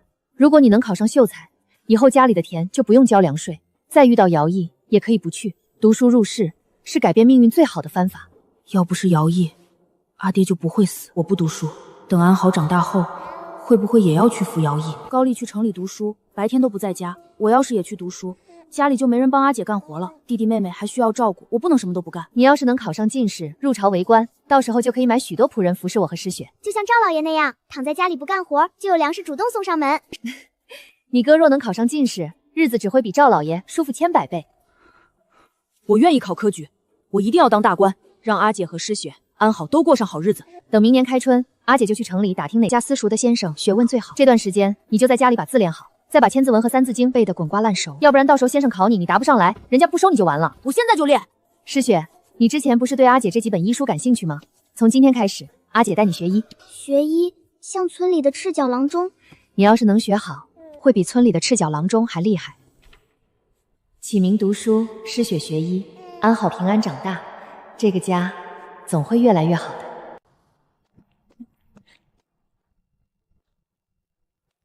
阿姐，这样真的能捕到鱼吗？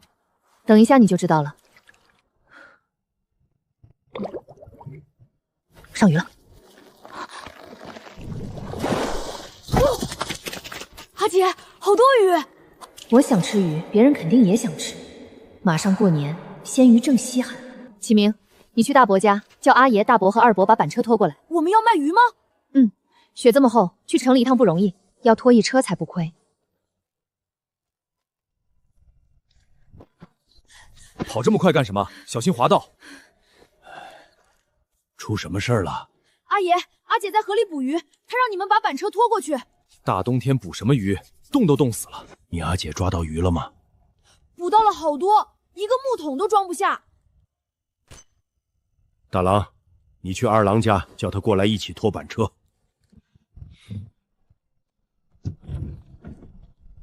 雪这么厚，怎么拖得动板车？废话这么多，今儿照让你去你就去。从老屋到河边才几步路，拖个车就有鲜鱼吃，这样的好事你还不赶紧去？外面是真冷啊！冷也去。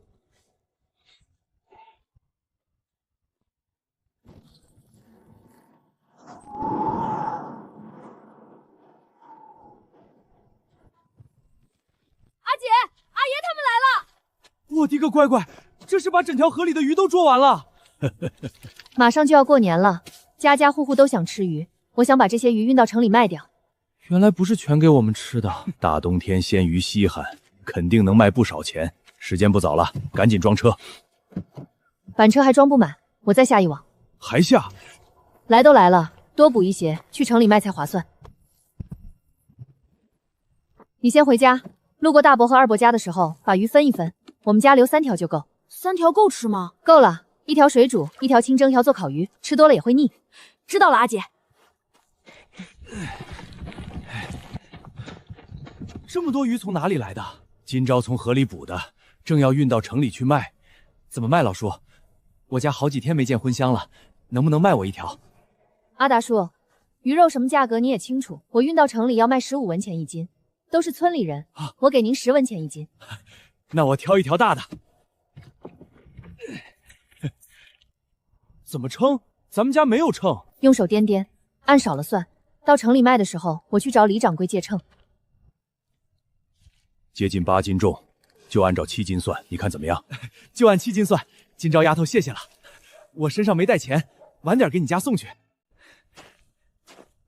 快走快走，可别再来人了！1斤少卖5文钱，就算不是我的鱼我都心疼。过年前的鲜鱼果然不愁卖，这一车鱼应该能换不少银钱。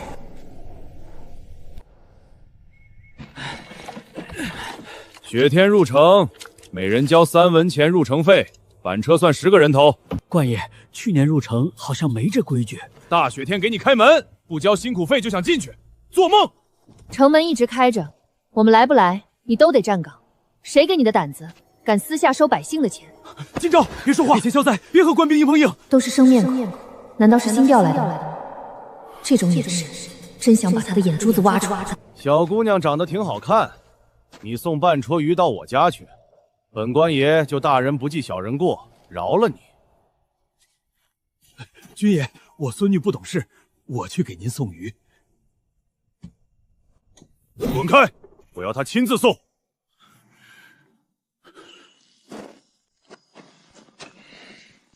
真不行，就骑车跑，不能让今朝跟他走。几个贱民也敢和小爷作对，找死！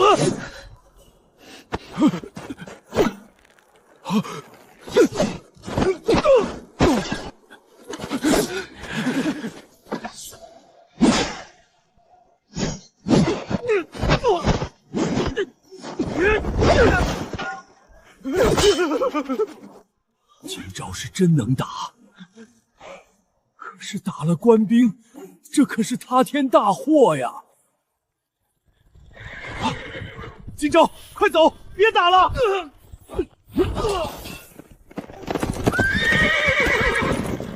难道朔北贼人绕过云中城，偷袭西宁？何人在此闹事？完了，全完了！民女宋今朝，我并没有闹事，而是自卫。将军，休要被这贱民欺骗，小人不过是上前例行检查，就被他殴打至此，贱民该杀，不关草民孙女的事，求大人饶命。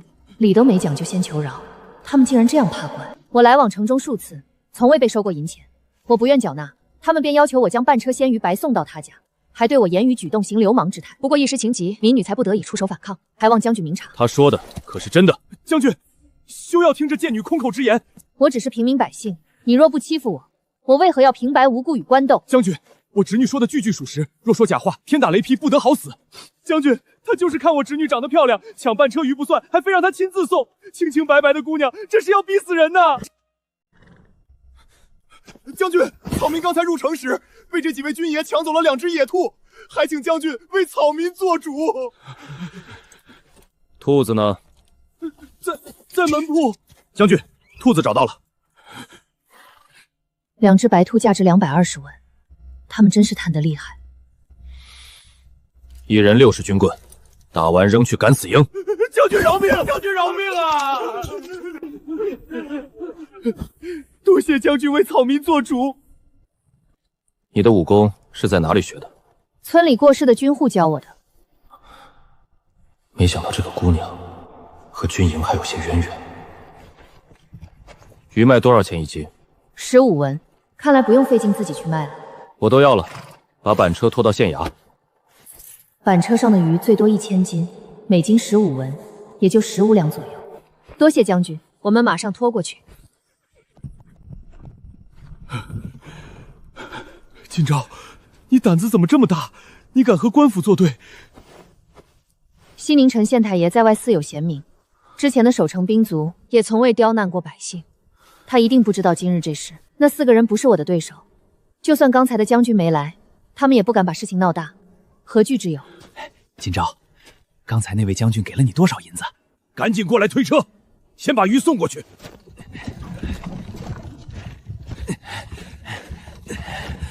从后门走，前门板车上不去。是。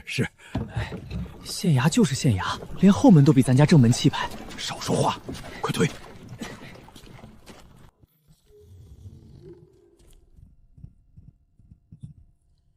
是你，官爷怎么不在城门站岗了？这是升官了？哪里是升官？最近朔北贼子不安分，边关13城的城墙都被京离军接手了。这些天日日巡逻，可把我们累个半死。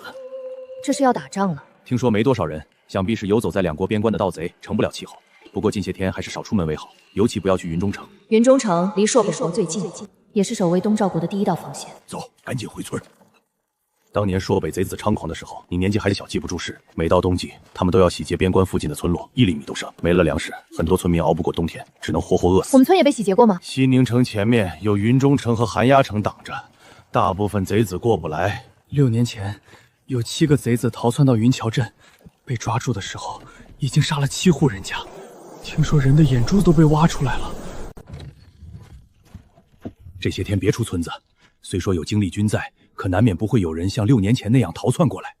我知道了，这是辛苦费，谢谢阿爷、大伯、二伯帮我把鱼拖到城里。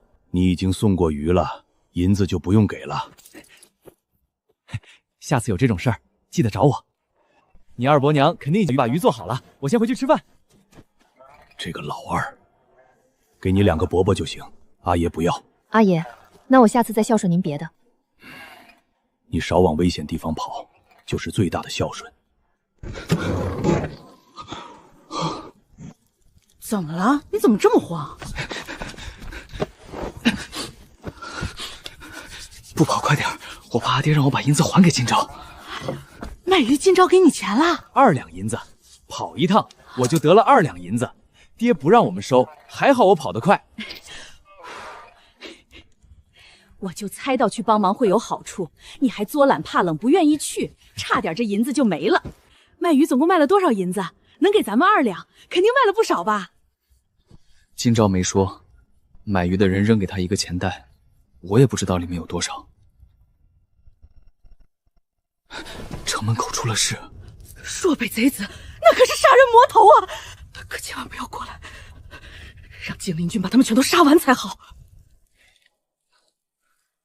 开春我就送你去私塾，你一定要好好念，争取后年就考上秀才。阿姐，是出什么事了吗？没事，阿姐只是担心，一旦打仗，官府会把你抓去当兵。哥哥过完年才11岁。是阿姐想多了。晚上我们吃鱼锅子，真到打仗走投无路的地步，11岁的男丁也不是没有可能被拉上战场。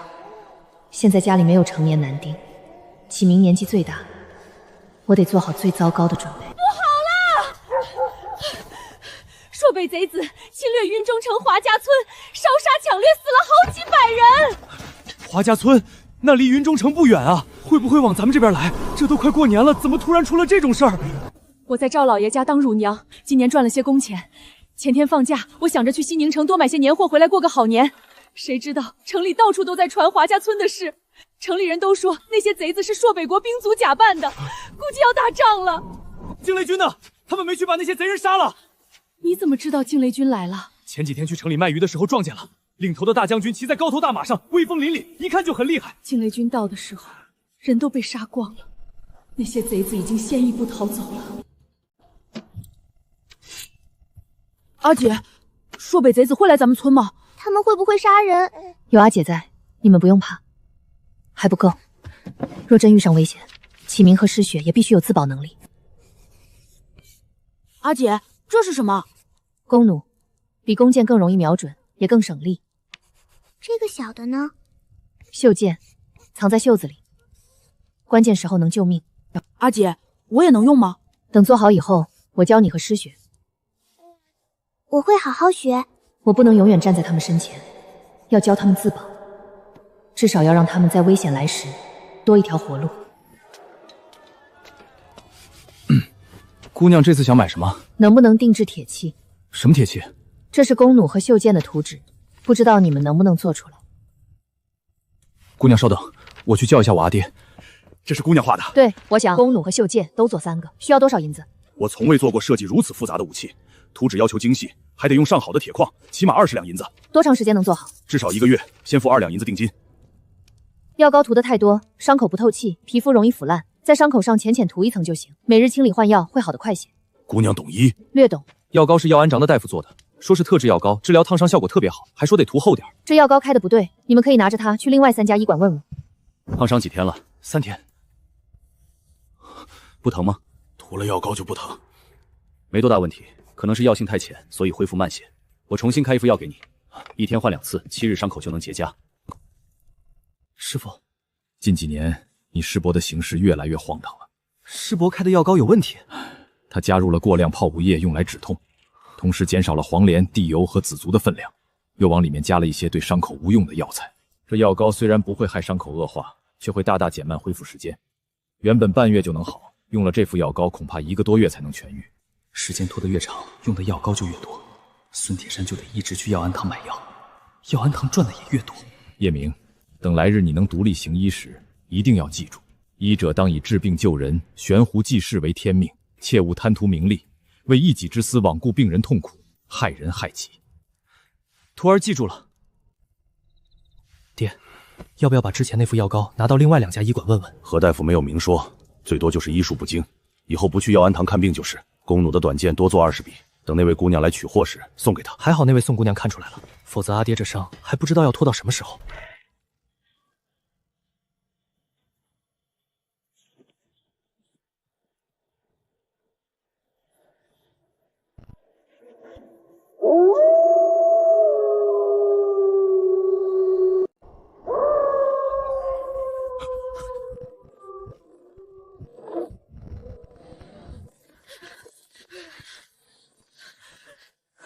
别出声，把孩子抱紧。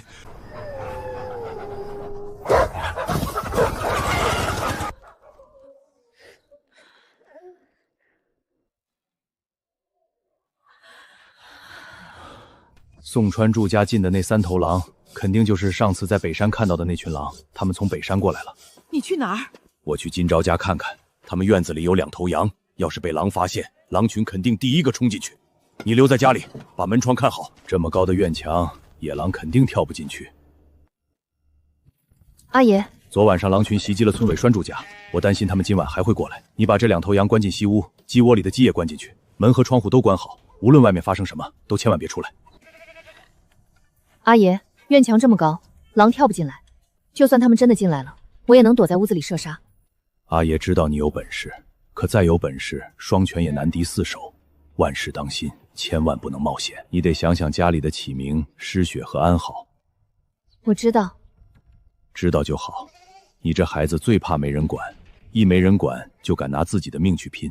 阿爷不用担心，我一定记着。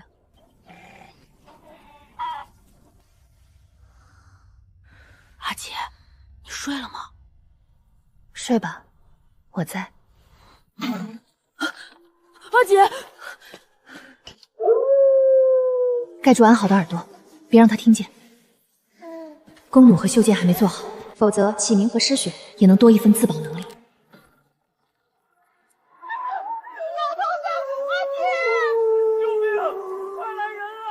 隔壁出事了，启明，快出来锁门，把门锁上。我不喊你，别开。阿姐，你小心。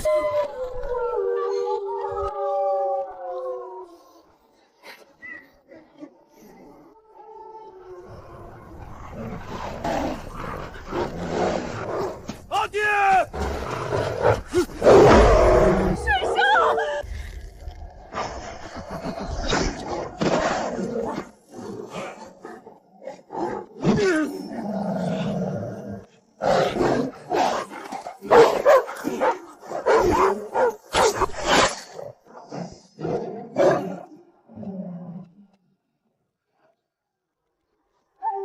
阿爹，阿爹，你别吓我！接住，用火把护身。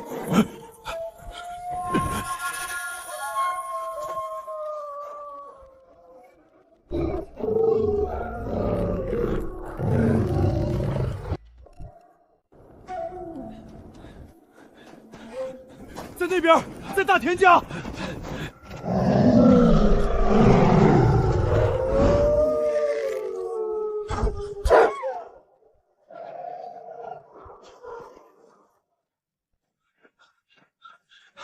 死人没有？田爷爷受了伤，还活着。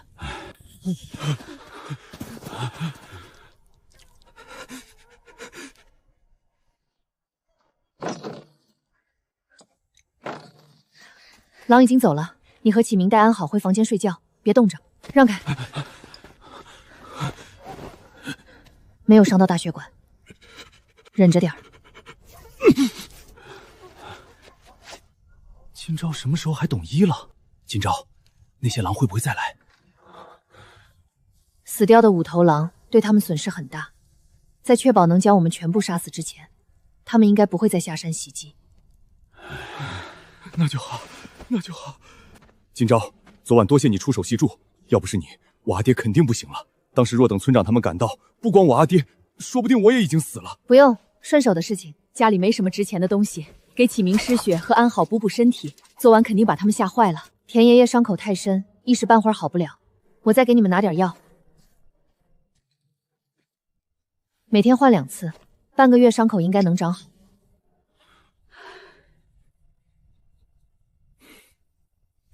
今朝，昨晚死掉的5头狼现在都放在祠堂里，你看怎么处理比较好？有2头最后是水生树用棍子敲死的，我要3张狼皮，再加10斤狼肉，其他的村里看着办。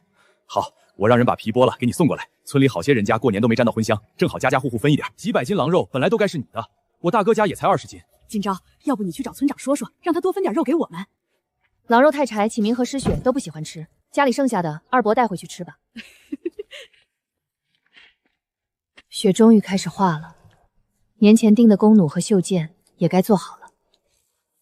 我今日进城一趟，启明在家好好背书，失血照看安好。阿姐，你是去铁匠铺吗？顺便打听私塾的事。折叠弓弩上的机关做起来太费劲，中间失败了1次，好在最后我用铁皮包住2边木头，才没让它断开。做得不错。这20支袖箭是送给姑娘的，若不是姑娘提醒，我这条腿还不知道要拖多久。这点东西不值什么。多谢。我想打听一下，西宁城里有哪些私塾？西宁城私塾可不少，南街有郑家私塾，东街有刘家私塾，西街有王家私塾，东边还有2家同生开的小私塾。最好的是哪几家？郑家私塾、刘家私塾和王家私塾都不错。3家哪家考上的学生最多？那肯定是王家私塾，教书的是王举人，私塾里还请了一个袁秀才，城里好些人家的孩子都在那里读书。这位王举人性情如何？可有喜欢的东西？王举人喜欢收富贵人家的孩子，从来不收穷人，每年束修要交10两银子，逢年过节的施礼也要挑最好的。听说送的礼不好，便不会好好教，还会给有钱人家的孩子开小灶，很是看人下菜岁。另外2家呢？郑秀才和刘秀才都不错，只是秀才没有举人学问好，通过院士的人寥寥无几，大多考上童生后，要么转去往王家私塾，要么放弃读书找活干。学问好，但人品堪忧，启明去他那里不一定是好事。明天先带启明先去郑家私塾看看。阿姐，我这样行吗？行，把你会的都拿出来，别怕。可读过什么书？读过《三字经》《百家令》和《千字文》，名诗300首也读过几篇。可会背？会背《三字经》和《千字文》。将千字文背给我听。天地玄黄，宇宙洪荒，日月盈色，辰宿列张，资父弑君，曰言与敬。停下。可会写字？会写。月儿，拿笔墨过来。11岁才来师塾读书，已经算晚。不过，把这孩子倒是有天分。从什么时候开始在家里读书？去年9月。半年时间，在没有老师教导的情况下，竟然能学成这样，这不仅需要天分，更需要持续不断刻苦努力。父母刚去世，就有了让弟弟读书科举的念头。这姑娘眼界很高啊。我有个学生也是宋家村人，不知你们是否相识？听闻我们村村长的孙子宋高丽就在城里读书，难道是郑先生的学生？是那孩子3月初1带着树星来入学，辰时上课，切勿迟到。多谢先生。读书不是1日之功，既然来了，便要能吃苦。学生记住了。运气不错，没想到宋高丽也在郑秀才的私塾里读书。阿姐，我上下学是不是可以搭村长家的牛车？你和我想到一处去了。乘牛车方便，也能节约时间。不过我们得去村长家求人带上你。我会好好读书，不会让阿姐白求人。走吧，回村后我们就去村长家。郑秀才收启明了？收了，让3月初1去上学。好啊！我们老宋家终于有人要读书了。启明，机会难得，你阿姐为了让你读书，费了不少心思，你可得好好念，争取早日考个功名回来。阿爷，我一定会好好念书，我要让阿姐、诗雪和安好过上有人服侍的好日子。好孩子，有志气。都是宋家的孩子，启明能去私塾读书，永年以后却只能下田种地，往后的命就不一样了。怎么了？你说，我们要不要也送永年去私塾读书？1年束修6两银子，我们哪里出得起？家里现在存了些钱，今年种田、采蘑菇，还能再存10几两，够永年去读书。今年还要再生一个儿子，若把钱全花在永年身上，其他孩子怎么办？爹娘手里还有银子，可以拿些出来给永年读书。爹娘手里的钱是他们的养老钱，若拿来给永年读书，二弟肯定会闹。宋高丽读了3年都没考上，我看今朝也就是图新鲜，要不了多久，说不定就会放弃。宋高丽就在郑秀才的私塾里读书，我想让启明上下学坐村长家的牛车。这事儿好办，村里人也经常搭他们家的牛车，去一趟城里1文钱，只要给钱就行。启明年纪小，难免需要大壮叔多照应，我想提点东西去村长家打个招呼，把事情定下来。我带你们过去。启明要去城里读书？昨日我带他去郑秀才家拜访，先生让他3月初1去私塾上学。今朝要干活，家里还有2个小的需要照顾，所以我们想让启明早晚搭你们家的牛车，一来一回给2文钱。就是孩子年纪小，难免需要大壮多照顾。这都是小事，以后启明和高丽就是同窗，平常本就应该多走动。以后麻烦大壮叔了。放心，早晚我都会看着些，不让启明落下。多谢村长爷爷，多谢大壮叔。好好读书，若咱们宋家村多出一个读书人，也是全村的脸面。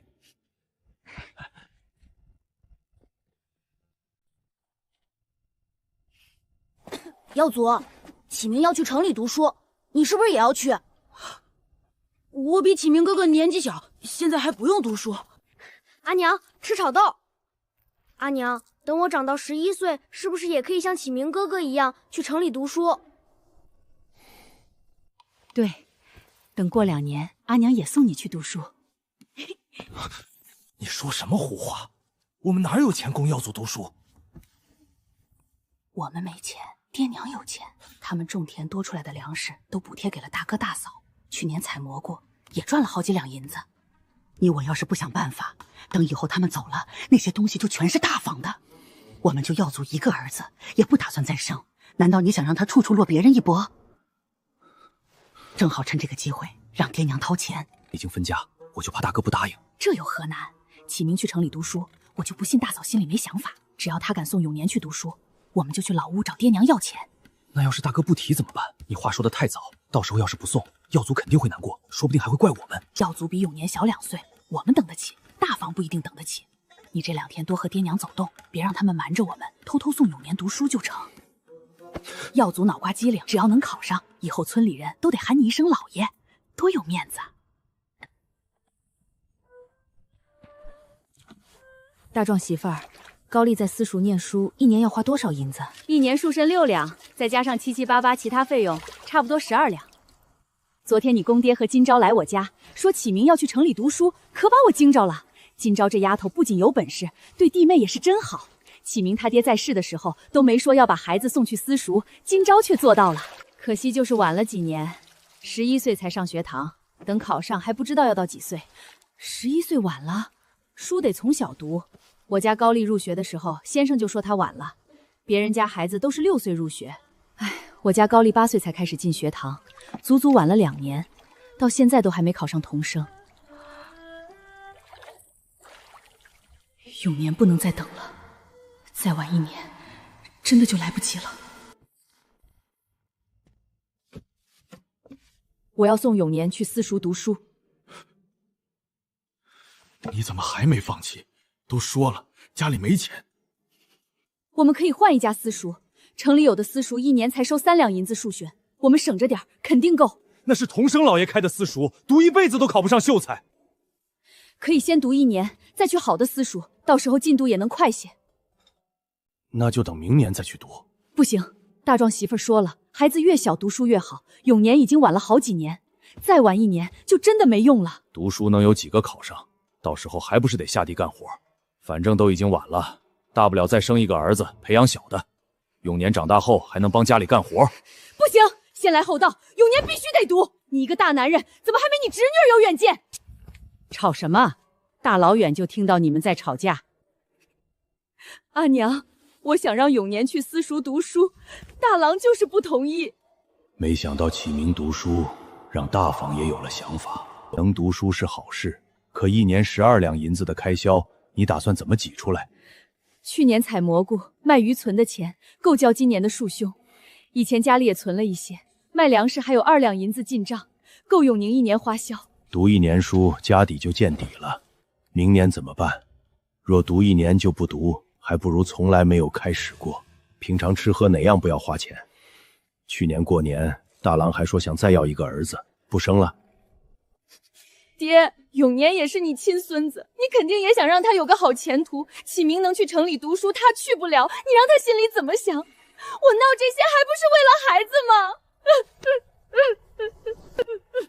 说到底，还是我没用，连个小姑娘都比不上。别哭了，就按你说的，先送永年去同中申老爷的私塾里开蒙，等来年再看。阿娘，饭做好了没有？我饿了。启明干净沉稳，永年满身泥土，这气质差别实在太大了。不读书，一辈子只能种田靠天吃饭，没出息，也永远出不了头。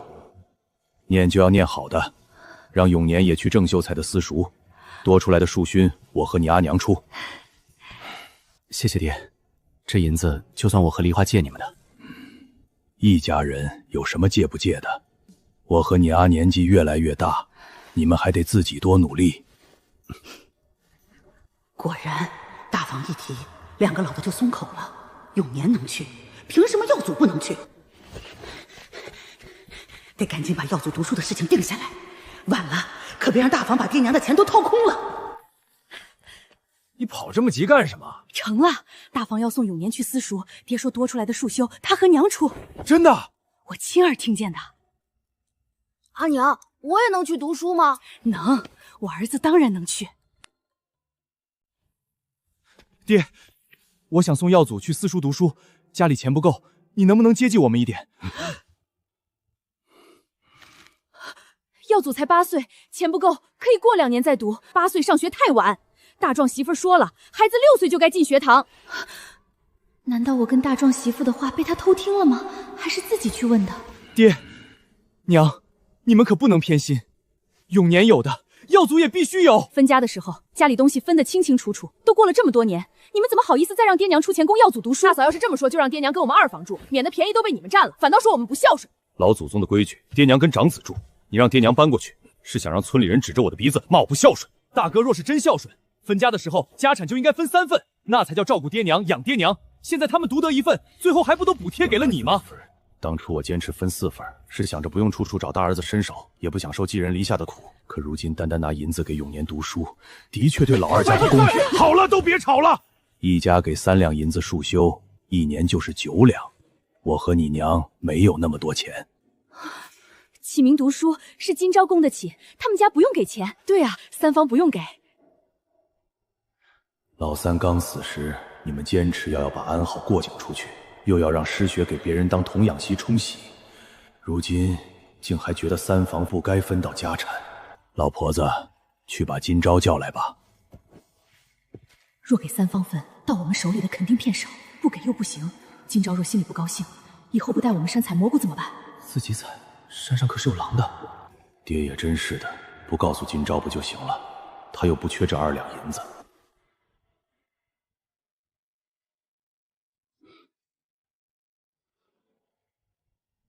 上次这么严肃，还是讨论我们4个去处的时候，现在又是在干什么？今朝坐到阿爷身边来。分家时，我和你阿婆自己留了10亩地，本来想着等我们2个死了之后，给大房5亩，剩下5亩。现在永年和耀祖要读书，你大伯2拔供不起，他们让我和你阿婆补贴3两银子，给了他们。启明也应该有，可我们又实在没有那么多钱。无非是看启明要去读书，另外2房不甘落后。偏偏他们自己出不起钱，才闹到现在。阿爷，我不缺这3两银子，你们自己留着养老。深山危险，你赚的每1文钱都是用性命在冒险。去城里卖鱼被官兵欺辱，你也毫不退让。还不都是为了赚钱，让启明他们过好日子？你爹娘已经没了，阿爷不能再让你们受委屈。今天你2个伯伯和伯母都在，我做主，把4亩水田先分给3房。那我呢？我只补贴2个孩子3年的束胸，3年后剩下6亩田，大房得4亩，二房得2亩。今天把字据写下来，明日我和金钊去县衙过户。凭什么我比大哥少？哼，就凭等我和你娘老了动不了的时候，要你大哥大嫂照顾养活。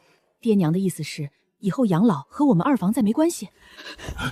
我一把屎一把尿把二郎拉扯大，到了年纪给他娶媳妇儿。你生孩子的时候，我照顾你坐月子，孩子带不过来，我没少帮忙。分家的时候，田地房子一样不落，到头老了就说没关系吗？你良心被狗吃了吗？有没有关系要看你们孝不孝顺，我总不能拿着碗去你们二房门口要饭。爹，就按照你说的来，4亩田我没意见。怎么会呢？大哥要是不给爹娘吃饭，我肯定给。我从没打过二老田地的主意，现在白得4亩水田，反倒有些意外。读书1年花费至少12两，除掉阿爷补贴的3两，还有9两银子要自己出。大伯和二伯真能负担得起吗？怕不是要顿顿吃糠咽菜，从牙缝里把钱省出来。行了，这件事情就这样子定了，不必多说。麻烦官爷把这4亩田改到我孙女名下。阿爹去世后，阿爷把家里的10亩田全都改到了启明姓下，那时启明才10岁。这次他竟然主动把4亩田登记在我名下。有这4亩田当嫁妆，就算你晚些嫁人，婆家也会高看你一眼。原来阿爷是这么打算的。读书不是一蹴而就，需要长年累月积累。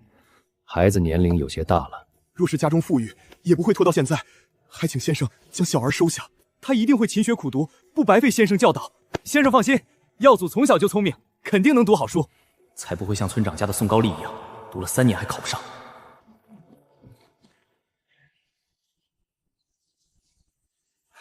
这趟跑得值。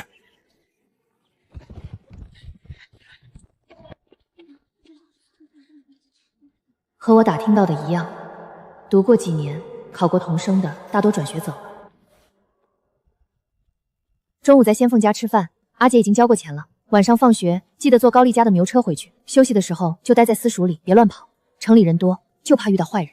阿姐放心，一样的话你已经说过3遍了，我一定不出去，把所有时间都用来读书。安静，马上就要上课了，无关人等请离开。幸好我让耀祖带了饭团，一顿饭10文钱，这也太贵了。金钊，你真不该让启明中午在私塾吃饭，郑秀才怕是要吞掉一半。在人家门口就敢说老师坏话，也不怕被人听见，给孩子穿小鞋。郑夫人说了，中午1荤1素，吃的是白米饭，贵点也是应该的。孩子能吃多少，还是亏。大伯、二伯，我在城里还有事，先走了。光是第一次上门的拜师礼，就花了200文钱。早知道读书费钱，可真掏钱时，还是心疼呀。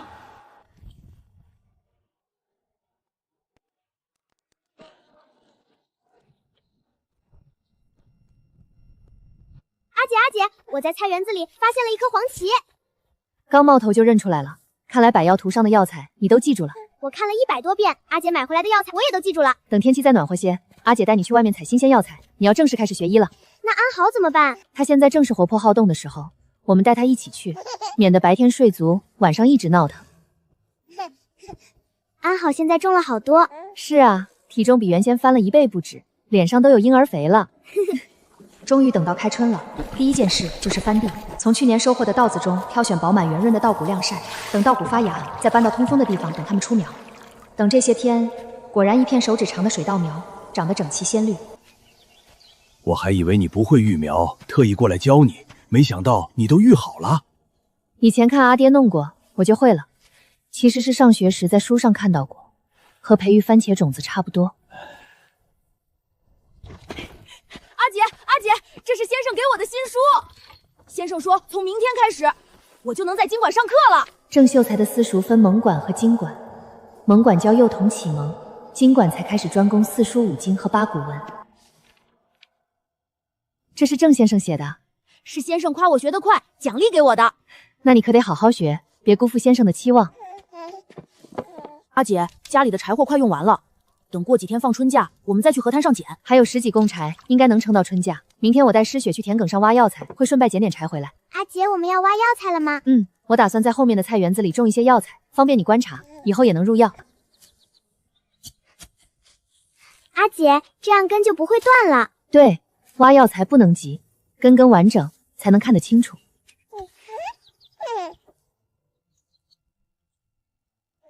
怎么把安好也带出来了？带他出来闻闻新鲜空气。他一个人坐在竹篓里能玩一上午。现在还没插秧，我和你大伯娘都闲在家里，你和诗雪出来挖野菜，就把安好送过来，我帮你照顾。九婶儿，你怎么还在这里挖野菜？你家石根出事了！我家石根怎么了？熊瞎子，你家石根在半山腰砍柴，撞见了熊瞎子，被发现的时候已经昏迷不醒，现在就往家里抬呢。我家土蛋呢？什么土蛋？土蛋和他爹一起去砍柴了。没看到土蛋，就只有你家石根。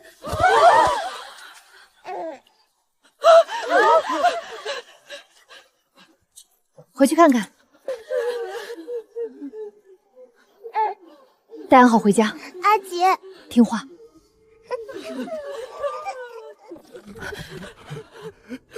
石根，你醒醒，别丢下阿爹！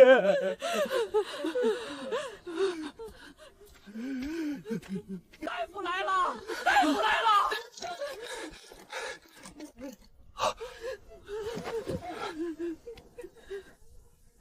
没救了，准备后事吧。儿子在哪里？你快告诉我儿子在哪里！大夫，求你救他，让他醒过来说句话也好。伤成这样，别说醒过来，一盏茶的时间都熬不了。手臂完全咬断，内脏受损，这种情况放在现代都不一定能救回来，更别说医疗条件极差的古代。让我来。你个女娃子在说什么胡话？人都要死了，你要干嘛？可以用银针刺激他的大脑，如果意志足够坚定，或许能短暂清醒过来。这样的医术没人能做到，刺不好，当场人就会毙命。我可以，他活不了多久，不如冒险一试，至少能知道涂蛋土是生是死。今朝，你来，我信你。我倒要看看你这个女娃子有没有这样大的本事。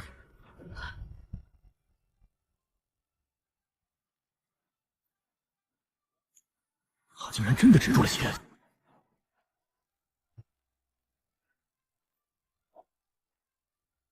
大声喊他的名字，刺激他。宋石根，你再不行，你儿子就要死了，涂蛋要死了！儿子，你快醒醒，涂蛋等着你救命呢，你得救救你儿子！石根，你醒醒啊！涂蛋，快跑，快上去救涂蛋！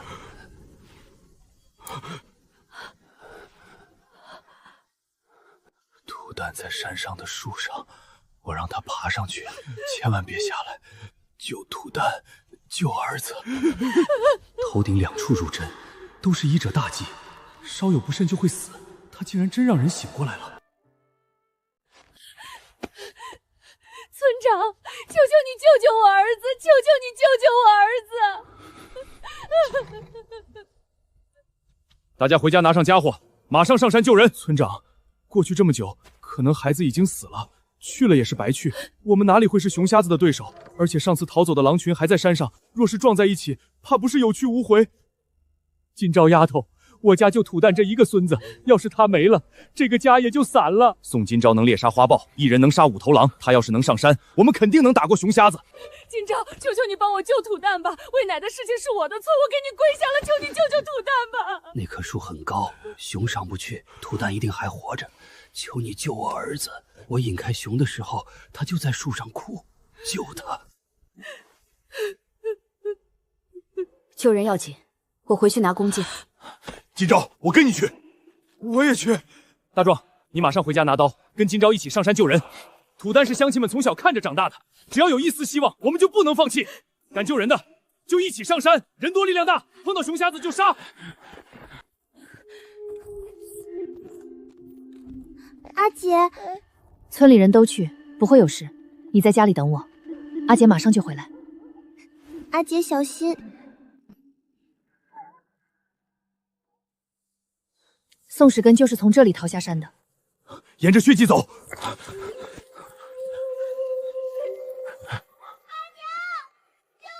快！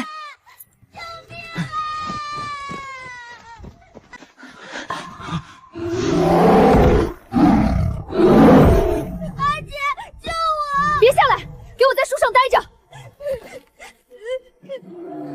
眼前的情况比我想的还要糟糕。今朝，要不跑吧？晚了。打！水生，我帮你！拼了！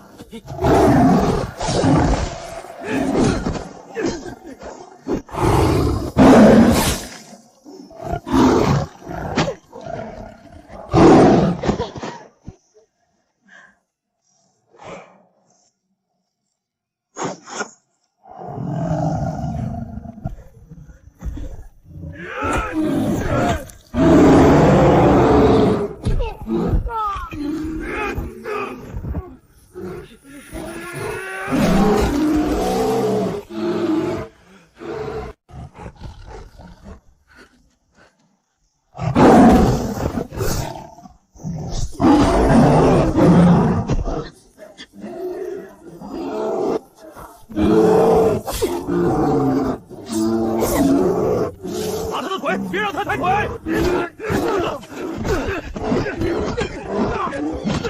我砍他的头！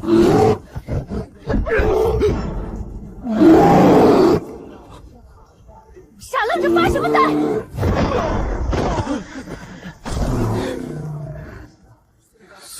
死了！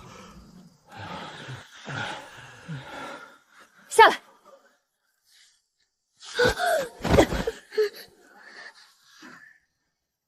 把尸体抬起来，马上下山。宋水生、宋大黄，过来搭把手，先把棕熊和老虎抬下山。棕熊和猛虎都出现了，就怕再碰到其他野兽。别怕，下山了。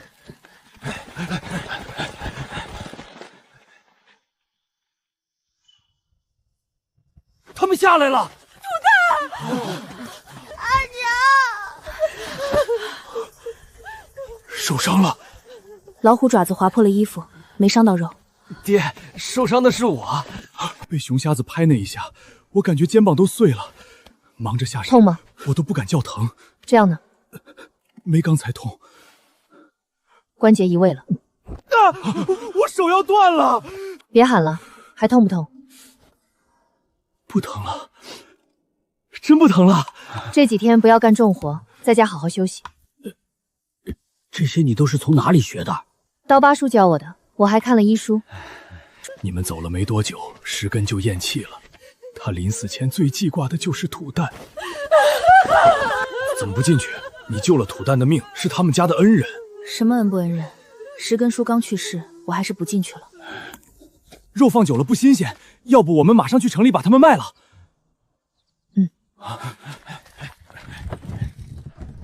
这么多人等着，还是赶紧称重算钱。这头老虎100两银子，棕熊80两，我出190两。宋姑娘，在下姓马，名百川，乃是停云楼掌柜，我愿意出190两银子。关你什么事儿？宋姑娘，你决定把棕熊和老虎卖给我了？我可没听见宋姑娘这么说。好东西自然价高者得，190两，我也出190两。县太爷在停云楼订了厢房，你就当卖我个面子，把这些让给我。这张虎皮我家老爷惦记好几年了，不能让。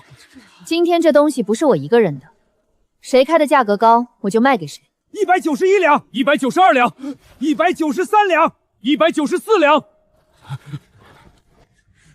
虎皮绝不能给别人。再这么争下去，你我都吃亏。看在县太爷的面子上，把棕熊让给我。晚上的宴席还缺一道蒸熊招。行，宋姑娘。你把这头棕熊卖给我，我出90两银子；这头老虎我出105两。西宁城能吃下虎熊的，也就这2家酒楼，想卖得更高，只能去府城，太远不划算。各家5两银子，你们拖走。成交。以后再有好东西，宋姑娘记得想着我停云楼，我开的价格绝对比石油记高。老匹夫，这是在向宋今朝示好。好，就110两。卖老虎的钱归我，棕熊的钱我就不分了。你们出力的人自己商量谁拿多少。杀老虎我们一点都没帮忙，本来就不用分。卖棕熊的钱你也应该得一份。村长说的对，没有你，我们连命都不一定保不住。此事因宋时根而起，他家死了人，你们要是坚持分给我，就拿5两银子给土蛋家吧。行，把你的那份给土蛋家。7两，大哥竟然分了7两，早知道我也去了。去什么去？听到山上有熊瞎子，恨不得团成一个球躲到床底下。我嫁给他，真是倒了8辈子血霉，那可是耀祖1年的叔孙。7两啊，怎么就让大哥赶上了？永年和耀祖呢？他们今天背书没背出来，被先生留堂了。我不想上学了。阿姐，土蛋阿爹死了。我已经去磕过头了。阿姐，你以后不要再冒险了。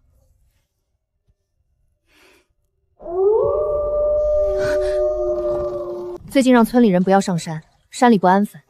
今年也不知道怎么回事，以前在外围根本看不到豺狼虎豹，在半山腰撞上更是不可能。应该是山里野兽争地盘被赶出来了。去年入冬前，我在北山看见过一头雌虎，比昨天杀的那头还要大。那得有多大？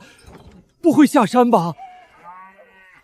群山对面就是云中城，联想到年关朔北贼子横行，或许当时发生了什么，导致野兽离开原本的地盘。